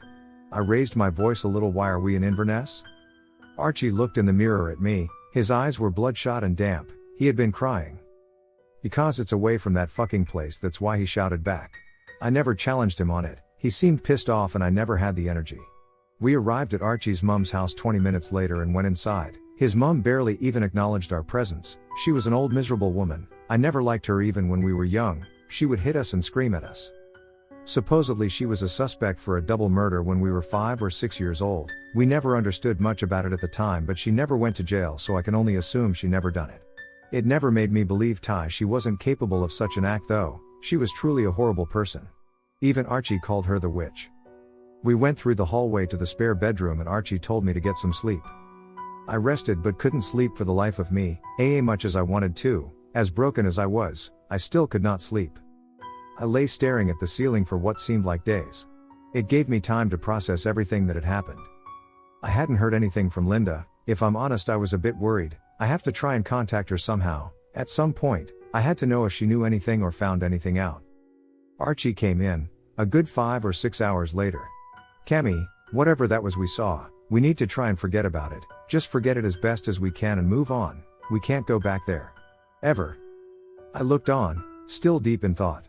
"I need to see Linda, I need to know what she knows, if anything," I replied, sitting half up on the bed. Archie came around to my side. "Look, we can't face up to anything like that. Whatever goes on in that town is their problem. Fuck Avi Moore, fuck Linda, fuck Williams and that bitch at the nursery, whatever her name is, fuck them all." He continued, "You can start a new life here, forget about it all." I stared into space, weighing up my options. "Okay," I said, "but if there comes a time I want or need to go back, I'll be met with no resistance. I can make my own decisions." "Of course," Archie said, nodding his head in confirmation. He produced a large bowl of porridge. "Get this in you, get your strength back and we can start finding you somewhere to stay." I reluctantly took the porridge. I wasn't a fan, but I was absolutely starving. I ended up eating it all. Every day I spent feeling constantly in fear, every night even more so. I never walked at night anymore. I did try once, although I didn't get very far. I didn't even make it out of my own street. Aside from that, I found a place to stay. I was eating better. I wasn't in constant pain anymore. I felt like I was able to live. I thought about Julian every single day, how I missed him. How I was too much of a coward to try harder to get him back. We laid low for roughly 2 months. I never saw Archie much. I think he fell back into his old drug habits. I just tried to stay sane. I took a job at a local bar. I worked pretty much constantly. I felt like I needed people around me as much as possible. It made me feel safer. All of this was brought to a sudden halt. A man entered the bar, drunk out of his mind. He was staggering and smashing glasses. The manager asked me to escort him out. As we got outside, he turned and faced me, sober and deadly serious. "This will ring at 2 a.m. Do not miss it," he whispered as he placed a mobile phone in my pocket. I pushed him away and he fell. He started shouting incoherent babble as he staggered off. I took the phone from my pocket. I could feel the fear creeping up my legs. I didn't want to know what this was about. I got back to my flat at around 1 a.m. I sat on my bed and switched the TV on. The phone lay by my side. I was watching old episodes of Only Fools and Horses. The one where Del Boy falls through the bar was on. It's one of my favorites. I had pretty much forgotten about the phone when a vibration on my leg startled me. I looked down. Unknown number calling. I swiped to answer. Cameron, you need to come back. I think there are people trying to kill me, and nervous voice dripping in worry was evident from the other end. I could feel the fear and emotion through the phone. It was Linda. What? Linda, what's happening? Who's trying to kill you? I can't talk, Cameron, you have to come back. You have to help me. She begged down the phone. Linda, The line went dead. None of this made sense. Who was the person that gave me the phone? Why don't they help? Why me?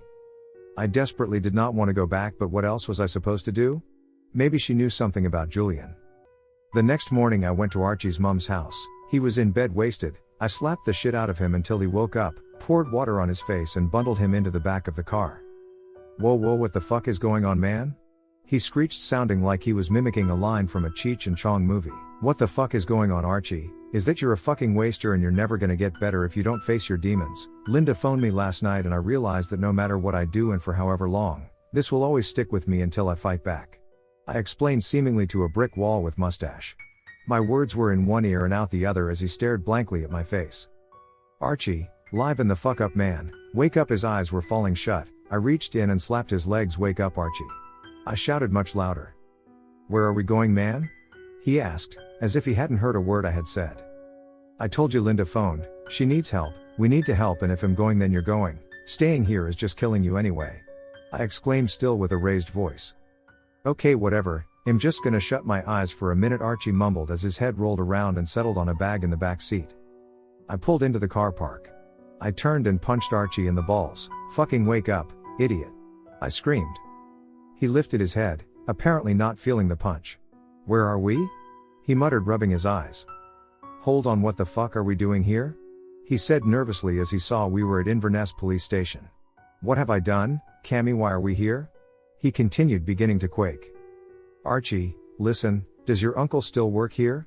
That baldy guy, Charlie or Chuck or whatever? I asked pensively. No, he left here years ago. I think he lives up on the island somewhere. Why? He replied.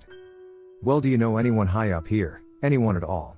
I was disappointed, but this seemed like our only hope.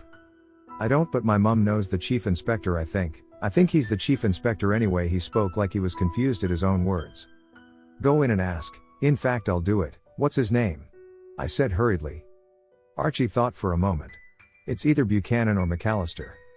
My head fell in my hands. Archie, those names couldn't be more different. I can't say Chief Inspector Buchanan. Oh, sorry, I mean McAllister. That wouldn't make any sense. Fucking think. Where's your brain? I was getting anxious and a little pissed off at this point. He paused for a good while. It's McInnes. He said, pumping his fist like he had just won a prize. So not Buchanan or McAllister. But McInnes? I was shaking my head. How sure are you, Archie? I asked him stupidly, expecting a high number. I'm about 40% sure, he said, laughing like an idiot. Fuck this, I mumbled to myself as I got out the car. I made my way to the reception. The desk sergeant asked me what I was here for. I need to see Chief Inspector McInnes, I stated, hoping to God that it was the right name. It's extremely important, a matter of the highest urgency, I added. The desk sergeant made 2 calls, then looked up. You can't just walk in and speak to the chief, sir, but he will see you for 5 minutes now. Bear in mind he is a very busy man, so be quick. He snapped as I had already started backing away from the desk. Seconds later, a small fat man emerged with round glasses and a sense of urgency in everything he'd done, even down to his handshake. What can I do for you, mister? Murphy, sorry, it's Mr. Murphy. I shook his hand and started inching away from others to be out with their earshot. Sorry to barge in like this, Chief Inspector. I'm from Aviemore and I just recently moved here. There was something serious going on there and I had to move away. There are children disappearing and I think I know who's involved. He stared me dead in the eyes. Well? Who is it? You need to understand this isn't some kind of stupid prank or anything. I can take you to a number of sites where they seem to operate from. Okay, I understand that, he said, making me relax a little bit. Have you ever heard of Detective Chief Superintendent Williams? I asked. He shook his head. I have evidence he has been involved in this. I have personally witnessed him doing particularly weird things that could tie him to these crimes, and he threatened to kill my son if I don't keep silent, I continued. The chief's mouth dropped open.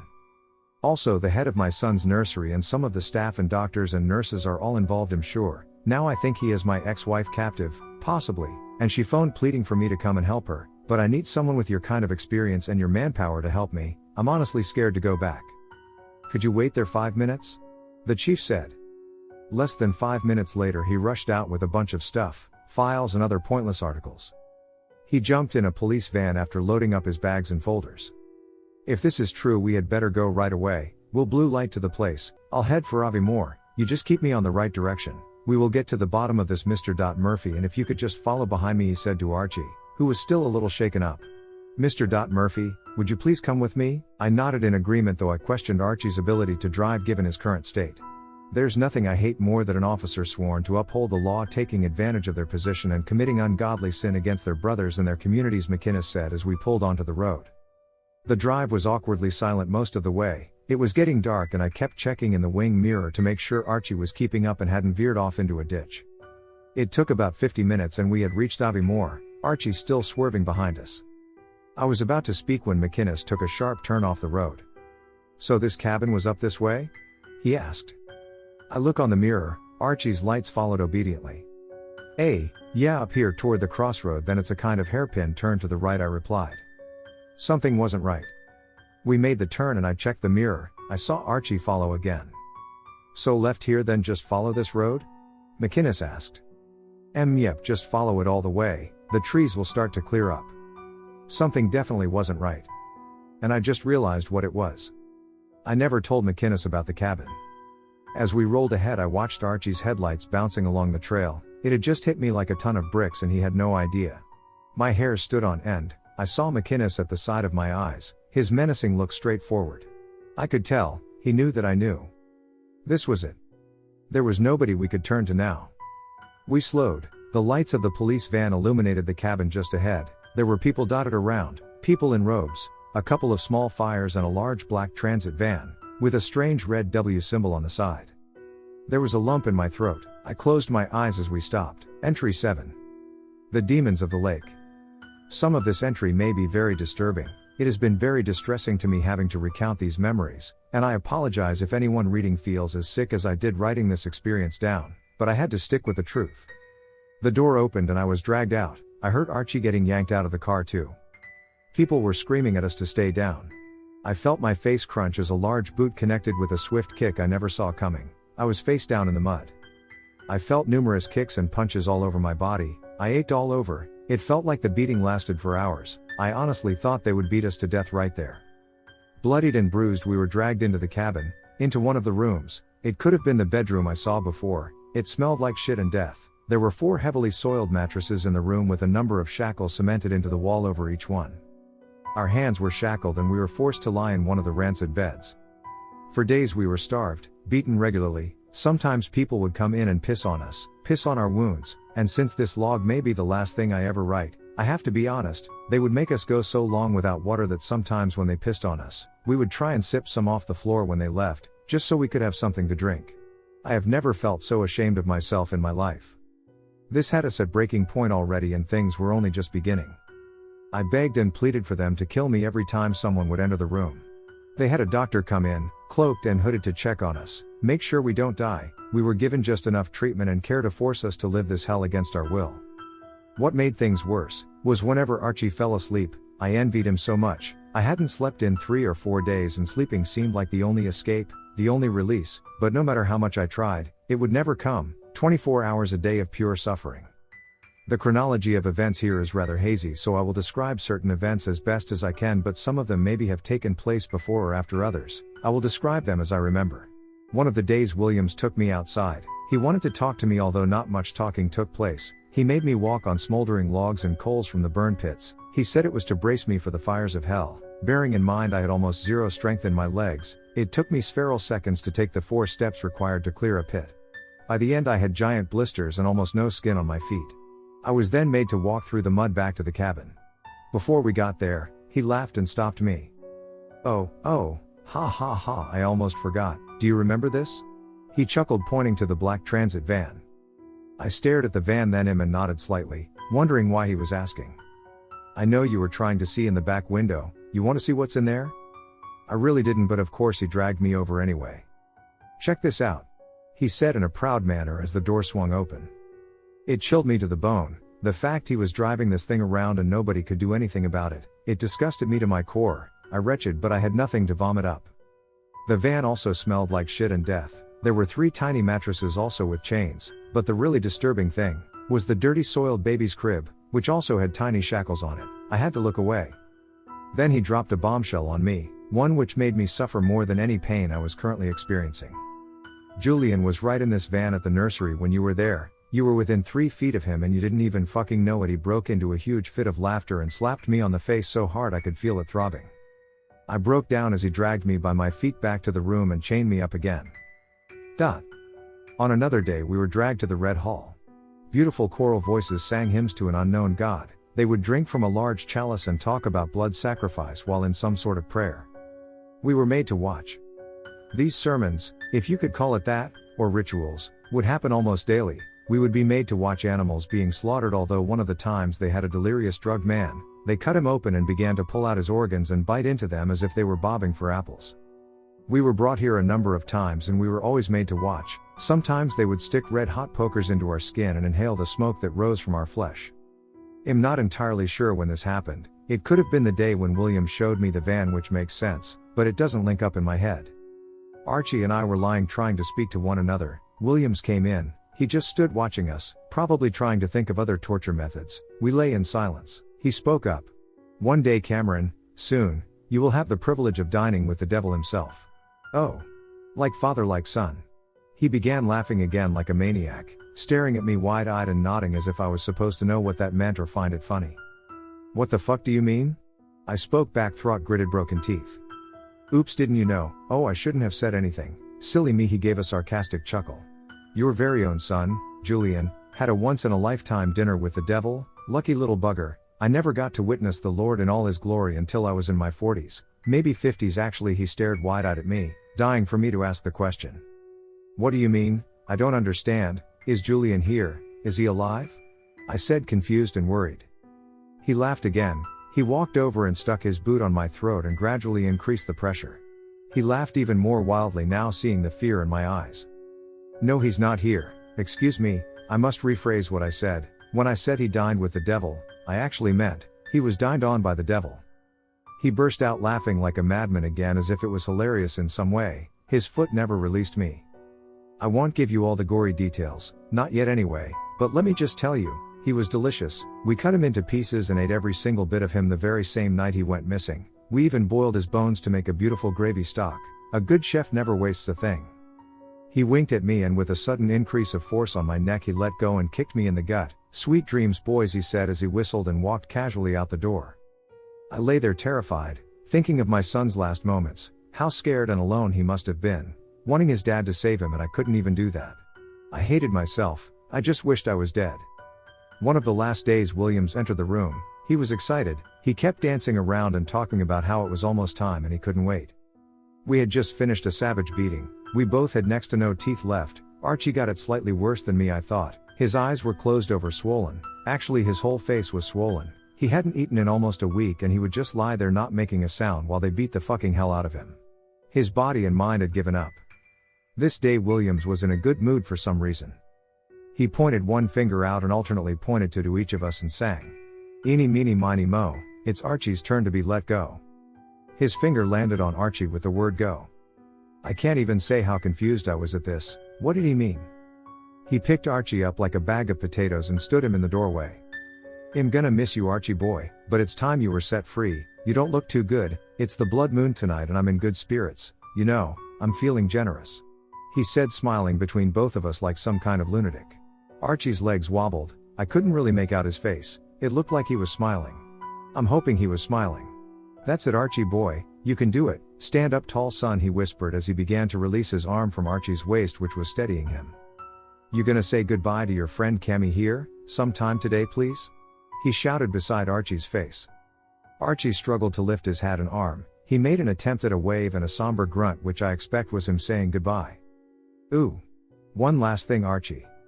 Williams put his arm round his shoulders and leaned in. He whispered so quiet but loud enough so I could hear too. "I killed Ben."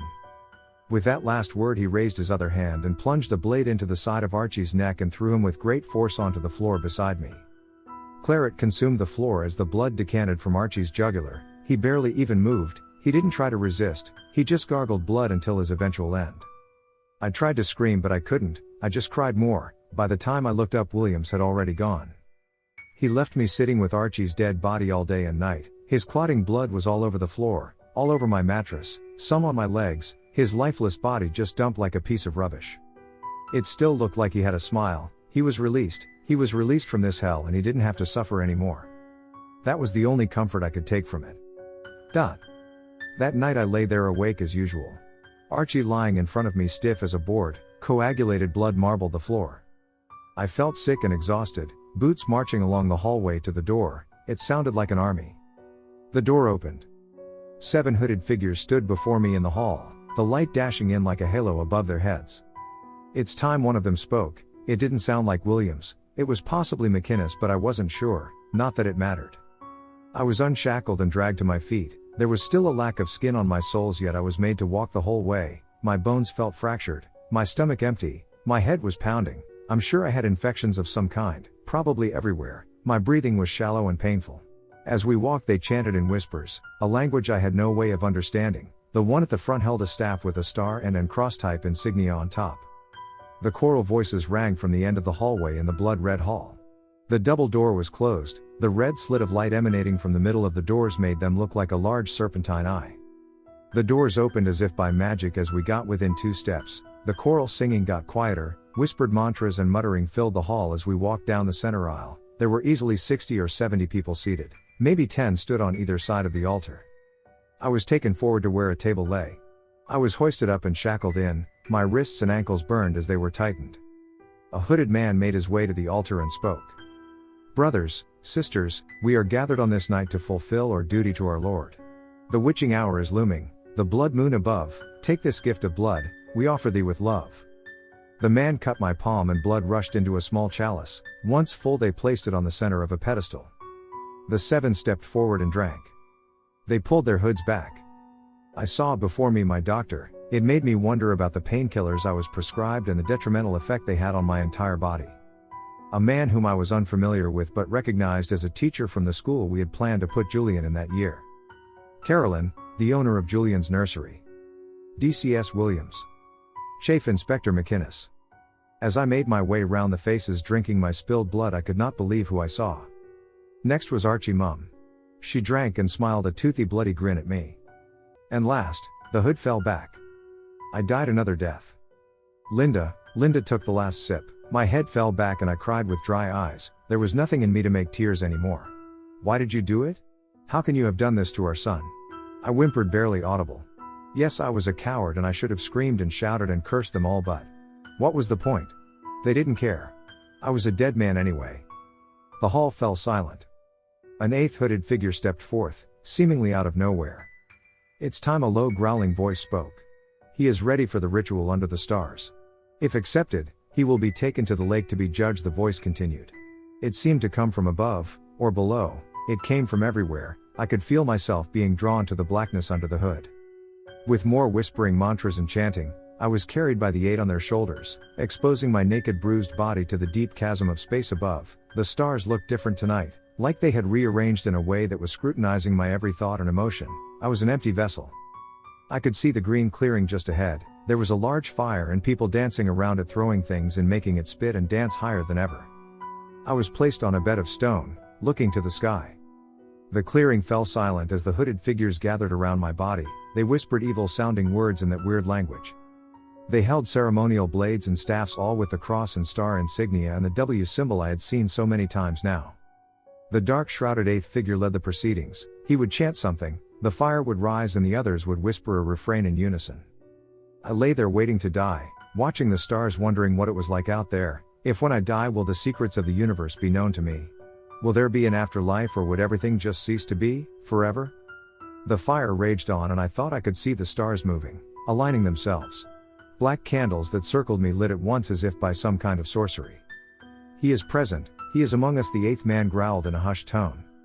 Our minds are aligned, we bring forth a mortal soul for your judgment, Lord below the crust, Lord of the mantle, bringer or wrath and destruction, please accept this offering, we bow down to your almighty power. The crowd made a whispered refrain, let him be judged, over and over. There were drums beating to a crescendo. The candles went out in a flash and the fire dimmed. I didn't know what exactly this meant, but they soon told me it meant my soul had been accepted and I was to be taken to be judged and some kind of deal was to be made before I'm taken. I just wanted it to be over. The demons of the lake will take you and you will be judged by the Lord. The leading hooded man said. I was taken to the grassy area and lain near to where I pulled Loretta's body from the water not too long ago and I was given some gooey black stuff to drink. It was warm and horrible and I drank it willingly. I wanted all of this to stop, and part of me was just glad to have something in my stomach. Everybody began whispering mantras and kneeling and standing up in some kind of trance. The ground began to heave, the lake began to swell, I saw everything in a moment. I saw the old man's head sticking out of the water, I tasted Loretta's flesh, I saw Julian, I saw Archie's dead eyes, the black smoky creature consuming the souls of the living, the horrifying white faces circled me, the stars were swooshing around like there were candles in a whirlpool, they got bigger, brighter, hotter, the ground got colder and wetter, it felt like feet running across my back. The air was ice in my lungs, my skin blistered and eyes rolled back and I could hear the screaming anguish of millions, no billions of lost souls swirl around me in a sea of complete insanity. I could feel the wrath and the hostility of the far reaches of the universe, and then all at once, in a split second, it stopped. I was alone, I was warm and healthy and safe, I was in a dark place, I looked at my unbroken fingers, I could feel my teeth in my mouth. I felt no pain, and I was at peace. A dim glow illuminated me as I stood in eternal darkness in shallow black ocean only about an inch deep. My bare feet felt the black water, lukewarm and slightly oily. I looked around, was I dead? I heard a splash up ahead. I called out, hello? A low chilling lion-like growl came from the deep. Two of the deepest blood-red serpent eyes pinged open before me, looking at me, looking into my soul. I could feel them pierce my heart. Hello? Cameron Murphy, a deep voice spoke as a dim light from nowhere illuminated a tall, well-dressed and well-groomed man with eyes of the deepest sin. He looked normal, but those eyes haunted me. What can I do for you, my son? He asked. I wasn't sure what to say. Am I dead? I asked sheepishly. Do you feel dead? He answered with a question. Well, no, to be honest I feel more alive than I have in a long time, I replied, feeling myself for bruises or cuts, not finding one. Then, you must be alive, no? He grinned at me, his smile seemed to be wider than his face. His eyes would contort and change as he spoke. Well, I don't know, just minutes ago I was a bloodied pulp lying on the grass, I said, trying to avoid his gaze. And look at you now. He chuckled to himself. So you must realize the power I possess? He grinned wide again, I didn't like it. He began circling, his eyes shifty and deceiving. So if I'm alive, then what is this place? Where am I? I caught his eyes, he seemed to jerk in delight at my question. You should know this place well, my child, we are inside your mind, you are absolutely still alive and breathing, but in here we are free, we mustn't adhere to the laws of the physical world. He disappeared from the light and reappeared by my ear and whispered, you keep looking away, do not fear me, if I gave you something to fear you would be cowering on the floor like a maggot under my thumb. He hissed, his voice sounding snake-like. I turned and fixed my gaze on him. So are you the devil? Satan? I felt sheepish once more. He began circling me again slower. That's what they may think out there, those fools, and they're whispering. There is no devil, there is no God, I come from a higher plane of existence. I can move through dimensions with the grace of a dolphin in the ocean. I am one of the ancients, I inhabit the beyond and more, I am the one who brings darkness and decay. I can deceive the greatest minds in the universe with a single look. I can bend and shape beings of the lower planes to do my work for me. I am no devil, I am no God, I am just like you, I'm doing what I have to stay alive. He turned and looked right at me, his eyes glowed a violent red and his voice raised to a roar. He began circling me again like a shark. So, if you're not the devil or God, and you say you are one of the ancients, where are the others? Are there any good ancients? I never took my eyes off him for a second. What would you define as good? To me I'm good, but to you I'm probably evil. There are demonic entities all over this place, all over the universe. The lake is like a portal for them. The glass water reflects the universe in its purest and most ancient form. These demons, they are evil, they are selfish, hostile and make rash decisions. I believe you have met a few of them before. I can see it in you. He nodded and smiled at me, confirming what he already knew.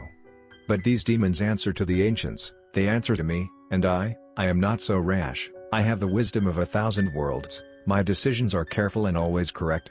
So you may call me evil, but you have witnessed pure evil with your own 2 eyes, and I can tell you now, you are not looking at evil, my friend. His words confused me a little, He continued to shuffle around me in a circle, holding my gaze. I wasn't even sure if he had answered my question. I spoke up after a minute's silence.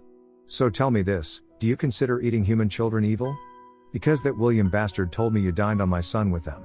I raised my voice saying this. I was angry but still afraid, although it made me feel braver. I don't call it evil, I call it survival. They offer sacrifices in return for wealth and prosperity. He grinned wide once again. But he was my son. He wasn't theirs to offer. I didn't cower this time, I stood my ground. On the contrary, my child, the boy's blood mother offered him up to me willingly. Do not worry, Julian did not die in vain, he suffers no more. His voice was calm and protective. I felt like he was lying to me. He was my child too. I didn't want him to be offered as a sacrifice. I wanted him to live his life, and she stole that from me. My tone was in anger once more. The thought of what Linda done filled me with hate. Of course, you are absolutely right. And I owe you a debt, which is why I asked you when you got here, what can I do for you? His horrible smile flashed out with the width of his face. You may ask of me one thing, but do not forget, I have been promised your soul and your essence, and I always collect. I just want Williams dead. I want them all dead, but mostly him. I spoke staring at the ground and shaking my head, thinking of everything he had done to us. I sense great emotion in your hatred, and I like it, he hissed in my ear again. Consider it done, and with it he snapped his fingers. DCS Williams appeared before me. He saw the ancient and dropped to his knees. I am not worthy, he cried on his hands and knees. Get up. The ancient scolded with venom. Williams looked panic-stricken. The ancient snapped his fingers once more, and with the most blood-curdling howl of pain I have ever witnessed, he was reduced to ash, dissolved in the black water beneath us. I looked on in awe. Is he really dead? I stammered. That is what you wanted, is it not? He replied. I mean, well, yes, but wasn't he like your friend, or I don't know, ally or something? I mean, he worked for you, right? I asked, still unsure if that had just happened. He brought gifts, I brought payment. It's merely transactional. I do not care for his idolatry. He loves and adores me unconditionally, therefore he is at my mercy. There will always be others to do my work. In this life there are deal makers and deal breakers. The deal makers will receive handsome reward. Those who break a deal are usually not shown the same mercy as your friend Williams. There are places worse than your mind to be lost in, places even I fear. His soft voice echoed as he spoke in a low, calming note. He went silent for a moment and stopped walking. I kept my eye on him at all times. His smile widened again. His glowing snaky eyes met mine. Ah.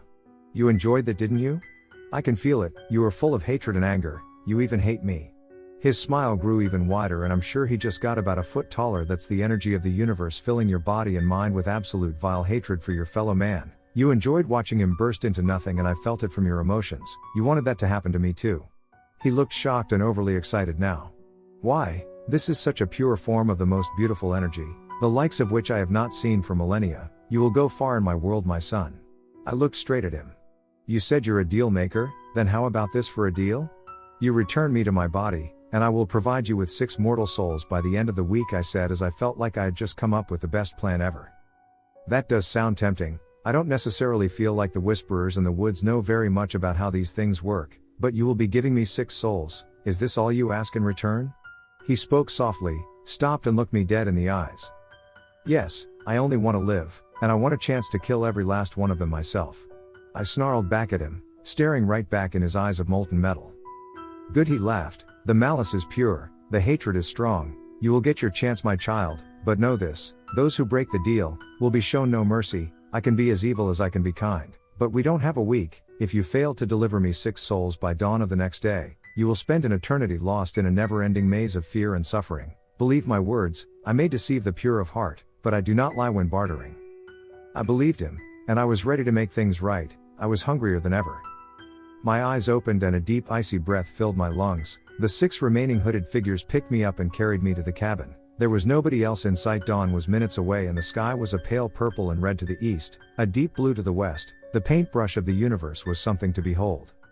I was placed on a mattress that was clean, and I was told when Williams disappeared. A voice spoke to the rest of them, telling them to take me back and heal my wounds. They have all obediently agreed. I'm still sore right now, but my strength is definitely back. I have had food, I have had water, pain relief, cream and ointments on my cuts. My every whim has been tended to. These people are treating me like I'm some kind of prophet. I have died and I have risen, and they have no idea what I have planned. This has been my log of events until today. Like I said, if I don't make it, do not try and find me, for your own sake, and do not come to Avi more. If I do, hopefully I can live to write another page. I want to live to tell my story to the world. But as for now, the sun has risen, and I have 24 hours to kill all 6 of them, and not a fucking drop of blood will go to waste. Wish me luck. Entry 8. Finale a done deal. This will probably be my final entry. So, after my log, for those of you who read it, I said I hope to make it out alive to fill you in on what exactly happened. Well, I'm alive, I'm here, but things didn't quite go exactly as I had planned. It's taken some days for me to get in the right mental state to begin writing this, but I am alive, so I'm not complaining. Let me take you through that last day. It began when I was carried back to the cabin. The 6 hooded figures I assumed were still Linda Carolyn McInnes, the teacher guy. I didn't know his name yet, though I found out his name was Kenneth Lang, Archie's mom, and my GP, who is actually named Dr. Phillips. Not sure of his first name. In fact, I didn't get his first name. I probably should have. Anyway, it didn't matter to me. Fuck him. I was in a comfortable bed. The doctor was giving me antibiotics and painkillers that didn't make me want to die. I was fed a great breakfast. I honestly must have drank about 40 liters of water, and my cracked lips were so grateful for the moisture. My body still throbbed with most movements, but I was mobile and I felt my strength returning rapidly. They would come in periodically asking what Satan had said to me, asking me for his prophecies and wisdom, asking me what happened to Williams, why was he chosen instead of me. I reiterated the same answer every time: we must wait until sundown. The 7 of us, and only us, will gather by the lake and we will speak to our Lord. There is a great day of judgment coming. Or something to that effect. All bullshit, of course. They fucking lapped it up like obedient little puppies. I just had to figure out how I was going to kill all 6 of them without retaliation, without the other 5 killing me instantly after I killed the first one. I also wanted to find out as much as possible who else may be involved, who was the leader, or were there any higher up than them? Were there any people in higher positions of power involved, politicians, or, I don't know. I just wanted as much information as possible. About 10 a.m. most of them had left for their various jobs. The doctor was told to stay and Linda also stayed behind. She came into my room. I was dying to kill her immediately. I couldn't wait to cut her throat, or strangle her, or rip her guts out. Whatever I was going to do, it would never be enough to satisfy my lust for her blood, but it would be a start. I just could not fathom how things came to be like this. How could she do this to her own son? Her face, her very existence made me feel sick to my stomach. She sat on the end of the bed and started washing my feet and legs. The blistering and skin soles burned, but then some incredibly soothing cream was lathered on and made it fade away until it was just about bearable. She was humming a tune I recognized. It was a song we used to sing to Julian when he was going to bed. A tear rolled down her cheek and stopped at her chin. She had done the most unthinkable thing any human could do, but I could see she was still hurting inside from the loss. There was a hint of genuine emotion, and I figured I could probably use this to my advantage. "Linda?" I said softly. Her eyes peered over in my direction without moving her head. They were red and damp. "He told me Julian isn't suffering." I continued as she sat silent and still. She looked away and I could see she was definitely crying now. "I hate that he isn't here anymore, but I'm glad he's not suffering wherever he is. I hate to think of what happened to him, but..." I stopped. I had to prepare myself for what I was about to say. "He is with the Lord now, and he is watching over him." I detested the words that had just came out of my mouth. She burst into a fit of tears. Thank you, Cameron, thank you, Lord, thank you," she kept repeating over and over while sobbing uncontrollably. "There are some things we need to discuss before tonight. I have been asked to share certain details with you and only you," I told her after about 8 minutes of her crying. "You see, not everyone is to be chosen to deliver the Lord's word. We will be smaller in numbers when the night is through." She looked puzzled by this, but thankfully not suspicious. "Who is being chosen then?" she asked, her voice still trembling a little. "That will become apparent later. Even I'm not 100% sure, but you and we have definitely been chosen. It's part of my deal. I wanted you saved. As for the rest, the Lord will choose wisely and true, and we will uphold his demands, no matter what." I nodded, seeking her approval, hoping she didn't suspect anything. She smiled at me, eyes welling up once more. "Thank you, Cameron," she said as her words began to wobble slightly. She stood up and blew her nose, turned and smiled at me again. I smiled back, and she left the room. As soon as I heard her footsteps disappear, I took a deep breath. I felt sick, horrible, guilty. I wished I could have just stuck a bullet between her eyes, but I would play it out, do my best not to lose it, and do what I came back to do. A couple of hours later, the doctor was shouting something in the hallway at Linda. It was evident that he wasn't happy about Williams being taken in my place. I listened closely to the muffled shouting. He shouldn't be alive, this doesn't make sense, why would he be back? Williams was our prophet in the north, not this fucking clown. He was pacing on the annoyingly loud wooden floor. It doesn't matter, none of that matters, he was chosen, he has spoken directly with the Lord and Williams is gone. It's as simple as that, Linda yelled back, defending me. You were only saying that because you never wanted him dead in the first place, stupid fucking slut, get out of my face. He screamed at her. He must have shoved her out the way because I heard what sounded like Linda falling to the ground. We should have fucking killed you. He shouted from further away just before a door slammed shut. Linda came back into the room. What was all the shouting about? I asked, pretending not to have heard what they said. It was nothing, she smiled, just a disagreement about something, that's all. She sat on the bed again as she spoke. Linda, I need you to tell me something, there are things I need to know, about the whisperers. I sat up and placed my hand on her shoulder. She felt cold to the touch. I continued. How big is this? I mean, are there more of us, around the country or anywhere else? I asked.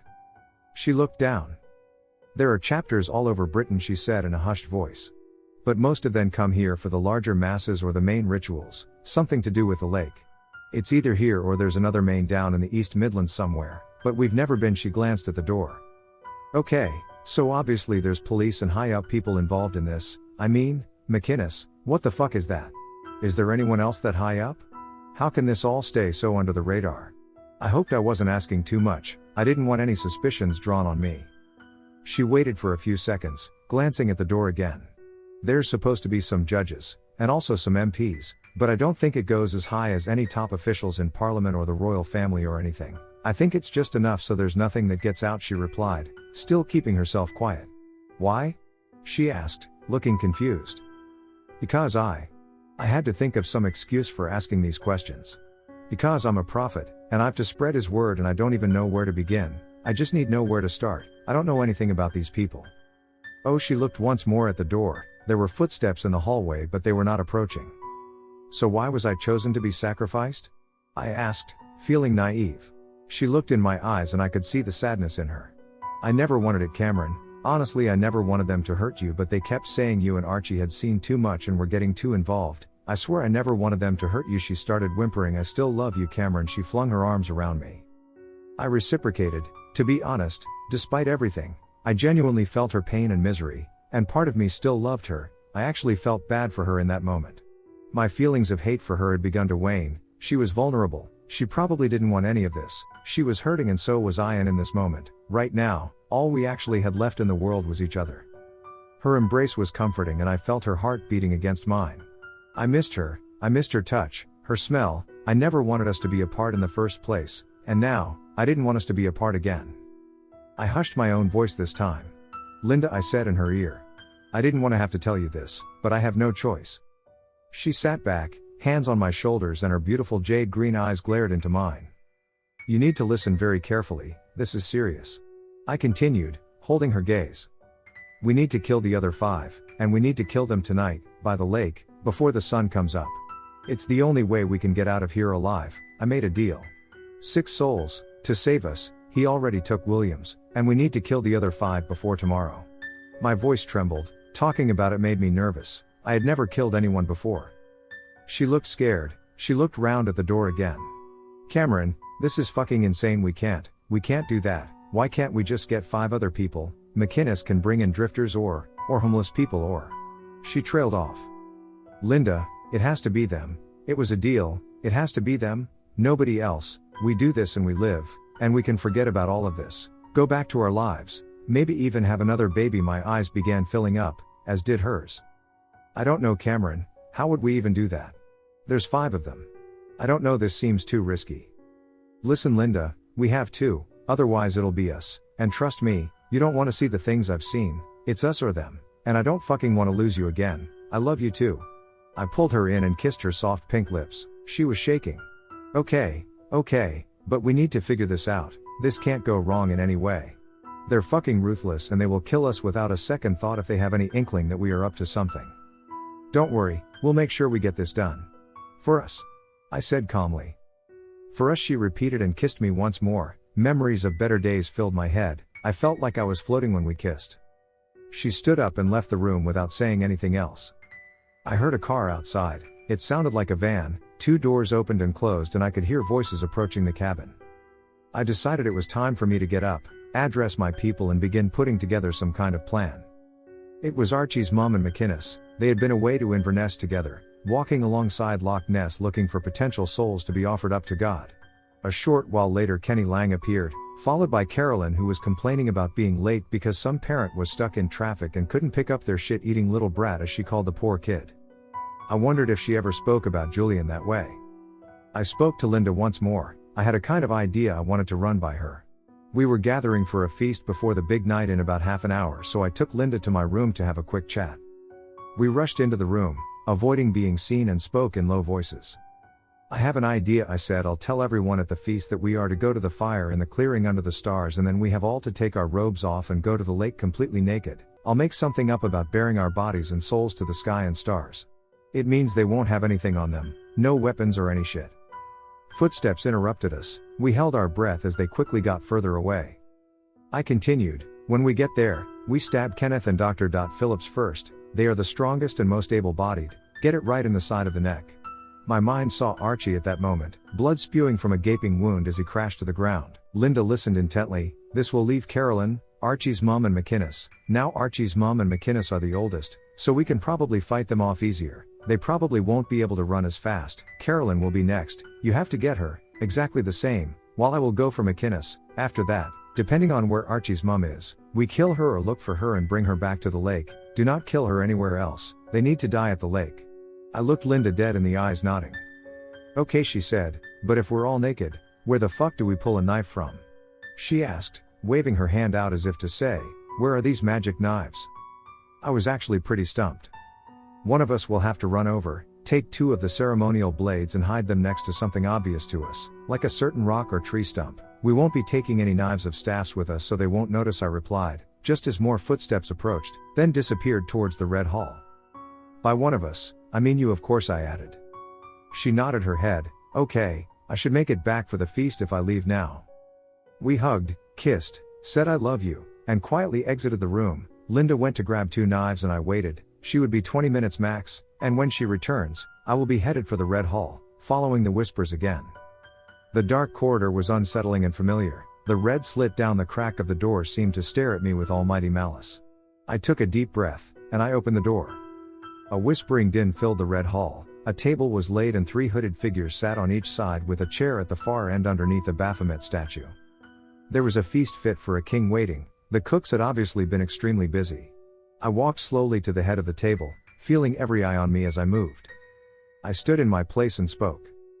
Brothers and sisters, tonight we will feast in celebration of the coming of our Lord.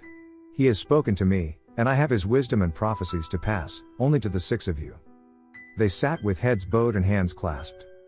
Once we have eaten, brothers and sisters, we will go to the clearing under the stars. There we will light a beacon for our Lord. We will disrobe and we shall stand by the lake, bearing our bodies and our souls to the universe above, and the universe below. We will be one with the stars, we will be one with the earth, we will be one with time, and we will be one. I paused for dramatic effect, ... with the Lord. I then continued after a silence, he will appear to us from the lake and we shall bow to his infallible grace. We have been chosen to carry out his work. This is the message of our Lord. My voice echoed as if I was in a grand church or temple. They refrained in a whisper. Praise our Lord above, below and all around, omniscient, omnipotent, omnipresent, thy bidding will be done in absence of doubt or rumination. The word of the Lord is blessed, we will never cease to adhere to his commands. Bless our Lord, bless our souls, bless our house, bless our meal. With that everyone threw their hoods back as I sat down, and we ate their last supper, and they didn't even know it. With that all out of the way, I was eager to get everyone to the lake. Every other person had left. It was to be us 7 and only us 7. We sat in the Red Hall in silence. It felt very dark. The large black candles made wonderful dancing patterns on the red wall. The silence was calming. I was ready. We must go, now, I said in a stern voice. They obeyed and everyone shrouded their faces again and followed my lead as we headed for the woods. It was almost midnight. We got the fire pit ready in the clearing. I was still calm and wasn't giving anything away. This had to go perfectly. We lit the fire. It burst into a 10-foot high pillar of dazzling flame. The heat made me sweat. I addressed the other 6 once again. Gather around, join hands brothers and sisters, we light this as a beacon to our Lord, the Lord of the skies above and the mantle below, flawless and unfailing is your wisdom. We summon you to bring us your darkest of prophecies, we are ready to serve you and carry out your will. I roared in a growling voice that hurt my throat a bit. The others were throwing their hands in the air and chanting some evil-sounding words I hadn't learned. Then they were beating the ground and grabbing fistfuls of soil from the earth and spreading it around, throwing some pieces into the fire. The fire spit and crackled and spewed licks of orange flame that seemed to come at you like a snake's tongue. It roared and got higher, and higher, then in a second, flashed down to the ground and disappeared, leaving black glowing embers pulsing a deep orange in the breeze. Take off your robes, I commanded. We go to the lake now, he has come. Everybody began undressing. Even our socks and shoes? Dr. Phillips asked. Everything. I snarled back. We are to bear our very souls to the deep chasm above. The lake is a portal and we must show the Lord our purest form for him to come through. Lay your robes on the ground over here. I placed mine on the grass near the fire. Everybody followed suit. Feel the earth in your feet as we walk. Feel the wind on your body. We must be one with the elements, I said as we began walking toward the lake. I was in front. Linda had already told me the knives were next to an oblong rock right on the bank edge of the water, next to where we were last time. She said she had cleared the other nearby rocks and this was the only one. You can't miss it, she whispered to me just before the Last Supper. She was right, you couldn't miss it, and it looked so out of place. I was worried for some reason. It's just a rock, but where it was just didn't feel real to me, and it didn't feel real to me. What were the others thinking? We stopped, the 6 lined up, left to right. We had Archie's mom, McInnes, Carolyn, Kenneth, Linda, and Dr. Phillips. They faced the lake, heads still shrouded in thick black robes. Everyone get on your knees, show him that you are at his mercy, that you are not worthy. I stepped towards the lake. The rock was just feet away from me. I could see a glint of moonlight bound off the blade. She had done it and I was filled with relief. I turned to the lake and stared. It starts in the glassy water surface, undisturbed and as beautiful as ever. I turned back round to them. He is coming, I said. Avert your eyes, they are not worthy of his image. Yet everybody looked straight down right away. No questions were asked. We heard a rumble from deep below. The earth seemed to quiver in delight. With everyone's head bowed, I carefully picked up the knives. I walked quietly back to join and dropped a knife behind Linda as she whispered some mantra. I stood at the end next to Dr. Phillips. Everyone was in a trance-like state, whispering gradually louder. I leaned over and tapped Linda's back. She looked up, looked at me, and nodded. In a split second we had both plunged a 6 or 7 inch blade into the necks of Phillips and Kenny.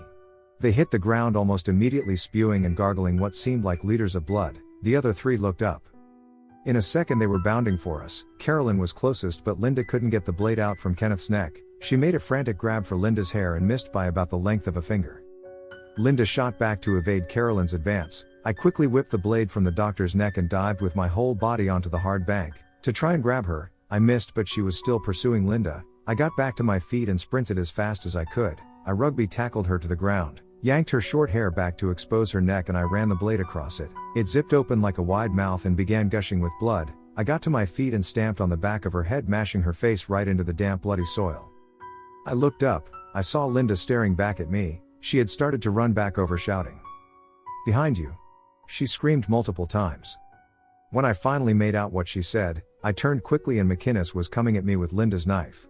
I stuck my leg up and kicked his stomach just as he got to me. He was winded but never stopped. I crawled backwards to give me some room, but the old bastard was still advancing. I managed to get to my feet. He ran at me with a knife and I tried to grab him and throw him down. He stabbed my arm, not deep, but it fucking hurt. The blade fell out of my hand. I felt panicked. McInnes socked me right in the nose and I fell. He walked over and stuck his foot on my face. "You ever wondered what it feels like to be gutted like a fucking fish?"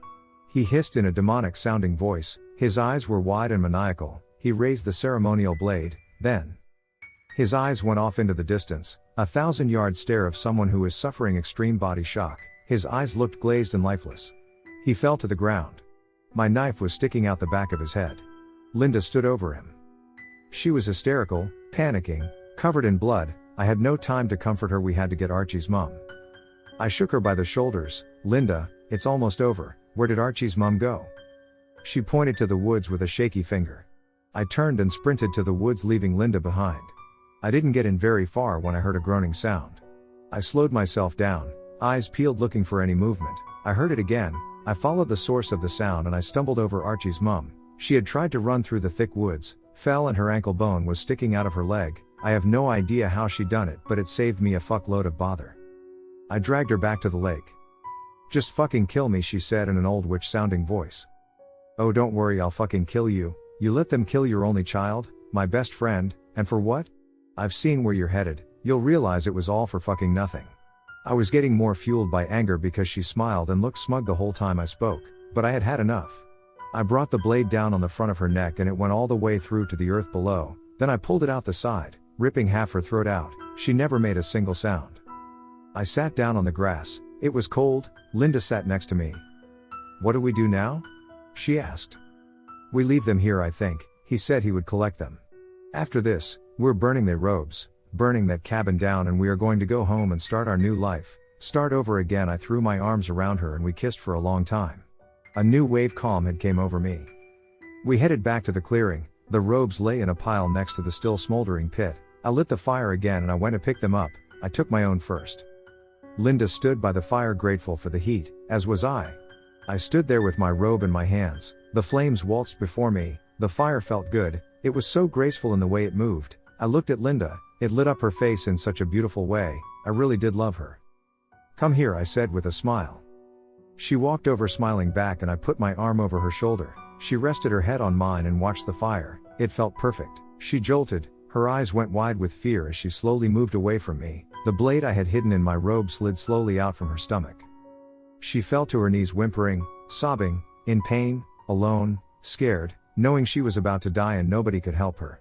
It's about the same as I expected Julian's last moments were. I was filled with adrenaline looking into her eyes as she wondered why I was doing this to her. I just smiled. I never even spoke. I could tell she knew what was coming now. She cried and threw her head back. I slashed her throat with such force it fell wide open. Blood flew and crackled on the fire. She fell backwards, her lungs gasping for any air it could get, her body twitching. I dragged her to the lake and I left the 6 bodies next to each other on the bank, ready to be taken by him. I went back to put the fire out. I did decide to burn all the robes first though. I threw them on one by one: McInnes, Carolyn, Kenneth, Archie's mom, Dr. Phillips, and lastly Linda's. I lifted it to my face to get one last whiff of her scent before I was done. She was gone after that. I held it to my nose. That sweet fruity stuff she always wore for years brought back so many memories, memories I can now forget. Something hit my foot. I moved the robe from my face to discover something had fallen from it. "That fucking bitch," I said to myself. It was another knife. She had hidden one in her robe and I can only assume it was there for one reason. She was going to fucking kill me. Well, I got there first. I spat on the robe and chucked it into the fire. It was fucking freezing walking back to the cabin. I couldn't wait to get back and burn that place to the ground. I went inside, straight to my room and lay down. I had to shower and get all the blood and mud off me. I had to eat and then I would burn it down, take one of the cars back to Aviemore, pack my stuff and get the fuck away from that place. But before all that, I needed to lie down. The bed was so comfortable and warm. I lay looking at the ceiling. A wave of satisfaction fell on me. I could finally relax and probably sleep. It was about 2 a.m. I closed my eyes and sleep finally came to me. Sweet blissful sleep. My eyes opened slowly, feeling so refreshed and reinvigorated. Finally I had slept. I checked the clock. 3:20 a.m. I was a little bit pissed, but sleep was sleep, and I felt great for it. I got up and flicked the shower on, the amazing warm water turning more red as it ran down my body. The shower was covered in blood, so much dirt came out of my hair. The hot water seemed to relax every muscle, ease every pain I had. When I got out I grabbed some clothes and got dressed. I did wonder what had happened at the lake after I left. I wandered around the cabin. It was actually pretty huge. I rounded a corner on the opposite side from where my current room was. The smell was like a brick wall. Sick and disgusting, vile, putrid air filled my lungs. I choked. I walked down to find the source. I recognized a door. It was the room we were kept in. It was open. I walked slowly, trying to make no sound even though the place was empty. I was simply prolonging the time I didn't have to see where that smell was coming from. I peered into the room. Archie's body was still lying there. I felt sick. The heating in that room had been left on. He was lying in the exact same spot covered in flies. I shut the door. I would just leave him. He will hopefully be cremated with the cabin, then maybe I would place some kind of memorial for him in this spot. I don't know. I just didn't want to move him. I hurried away from the hallway and walked around to the kitchen to check for food. I opened one of the massive fridges. There was loads. I had lots of cheese. I had fruit and cakes, sandwiches, loads of stuff. I thought about the families destroyed as I wandered the halls. Archie had nobody. He only had his mum left, a family completely wiped from existence. I had no family. My son was gone. Linda was gone. I was the last remaining in my family. I don't know everyone else's situation, but it's a lot of destruction for one stupid cause. I stopped in the hallway to the red hall. The red slit of light in the doors regarded me. The huge serpentine I which shouldn't have been there. Everything was supposed to be off. The candles were blown out. I opened the door. A hooded figure sat before the Baphomet statue facing away from me. I cautiously approached. They turned to face me and stood up. Their presence stirred something in me, a fear, a memory, I felt like was being drawn into the deepest blackness under the hood. I knew who this was. It was the eighth figure who led the ritual during the blood moon. How could I forget about him? I stepped back, thinking of where I could run and grab a knife or something from. He spoke, in a low growl, "Do not bother running, Cameron. You have done exceptionally well tonight." The voice cast my mind back to being beaten and laid on stones waiting to die. He stepped forward, a gloved hand was raised and lifted the shroud back. It was him. The ancient. Slight relief overcame me, but I still didn't know what he was doing here. "You did well to deliver your end of the bargain, but you cannot burn this place down, we will need it." He growled, getting closer. He seemed taller than before. "Need it for what?" I asked. "What would you give, for a good night's sleep?" He smiled wide. "I don't want any more deals," I said without any hesitation. He laughed to himself. "This will be the deal of a lifetime. All you have to do is forget about burning this cabin down, and I will let you sleep." For 12 hours his smile went beyond his face. I think he got taller again and his toothy grin was corrupting my mind. If all I had to do was not burn a cabin down, then it's not like I'm killing anyone. All I have to do is literally forget this place exists and I can have that sleep, something I've wanted for years. I can't even remember the last time I slept more than a couple of hours. In fact, besides a couple of hours ago, I can't even remember the last time I slept. My mind was weak and exhausted, and I accepted. My eyes went hazy, I stumbled to the bed and I fell asleep before my head hit the pillow. Amazing comfortable sleep and dreams filled me with absolute bliss. When I woke up, I felt absolutely amazing. I felt healed, I was healed, I could feel teeth in my mouth, I could feel no pain, there were no scars or cuts on my body. He was standing in the corner staring at me. "How was that?" He grinned. "It was perfection," I replied, smiling back. "I thought it would be." He laughed and began to approach me. "How would you like that, every day for a week?" "I would love it, I've never felt so good." I was ecstatic.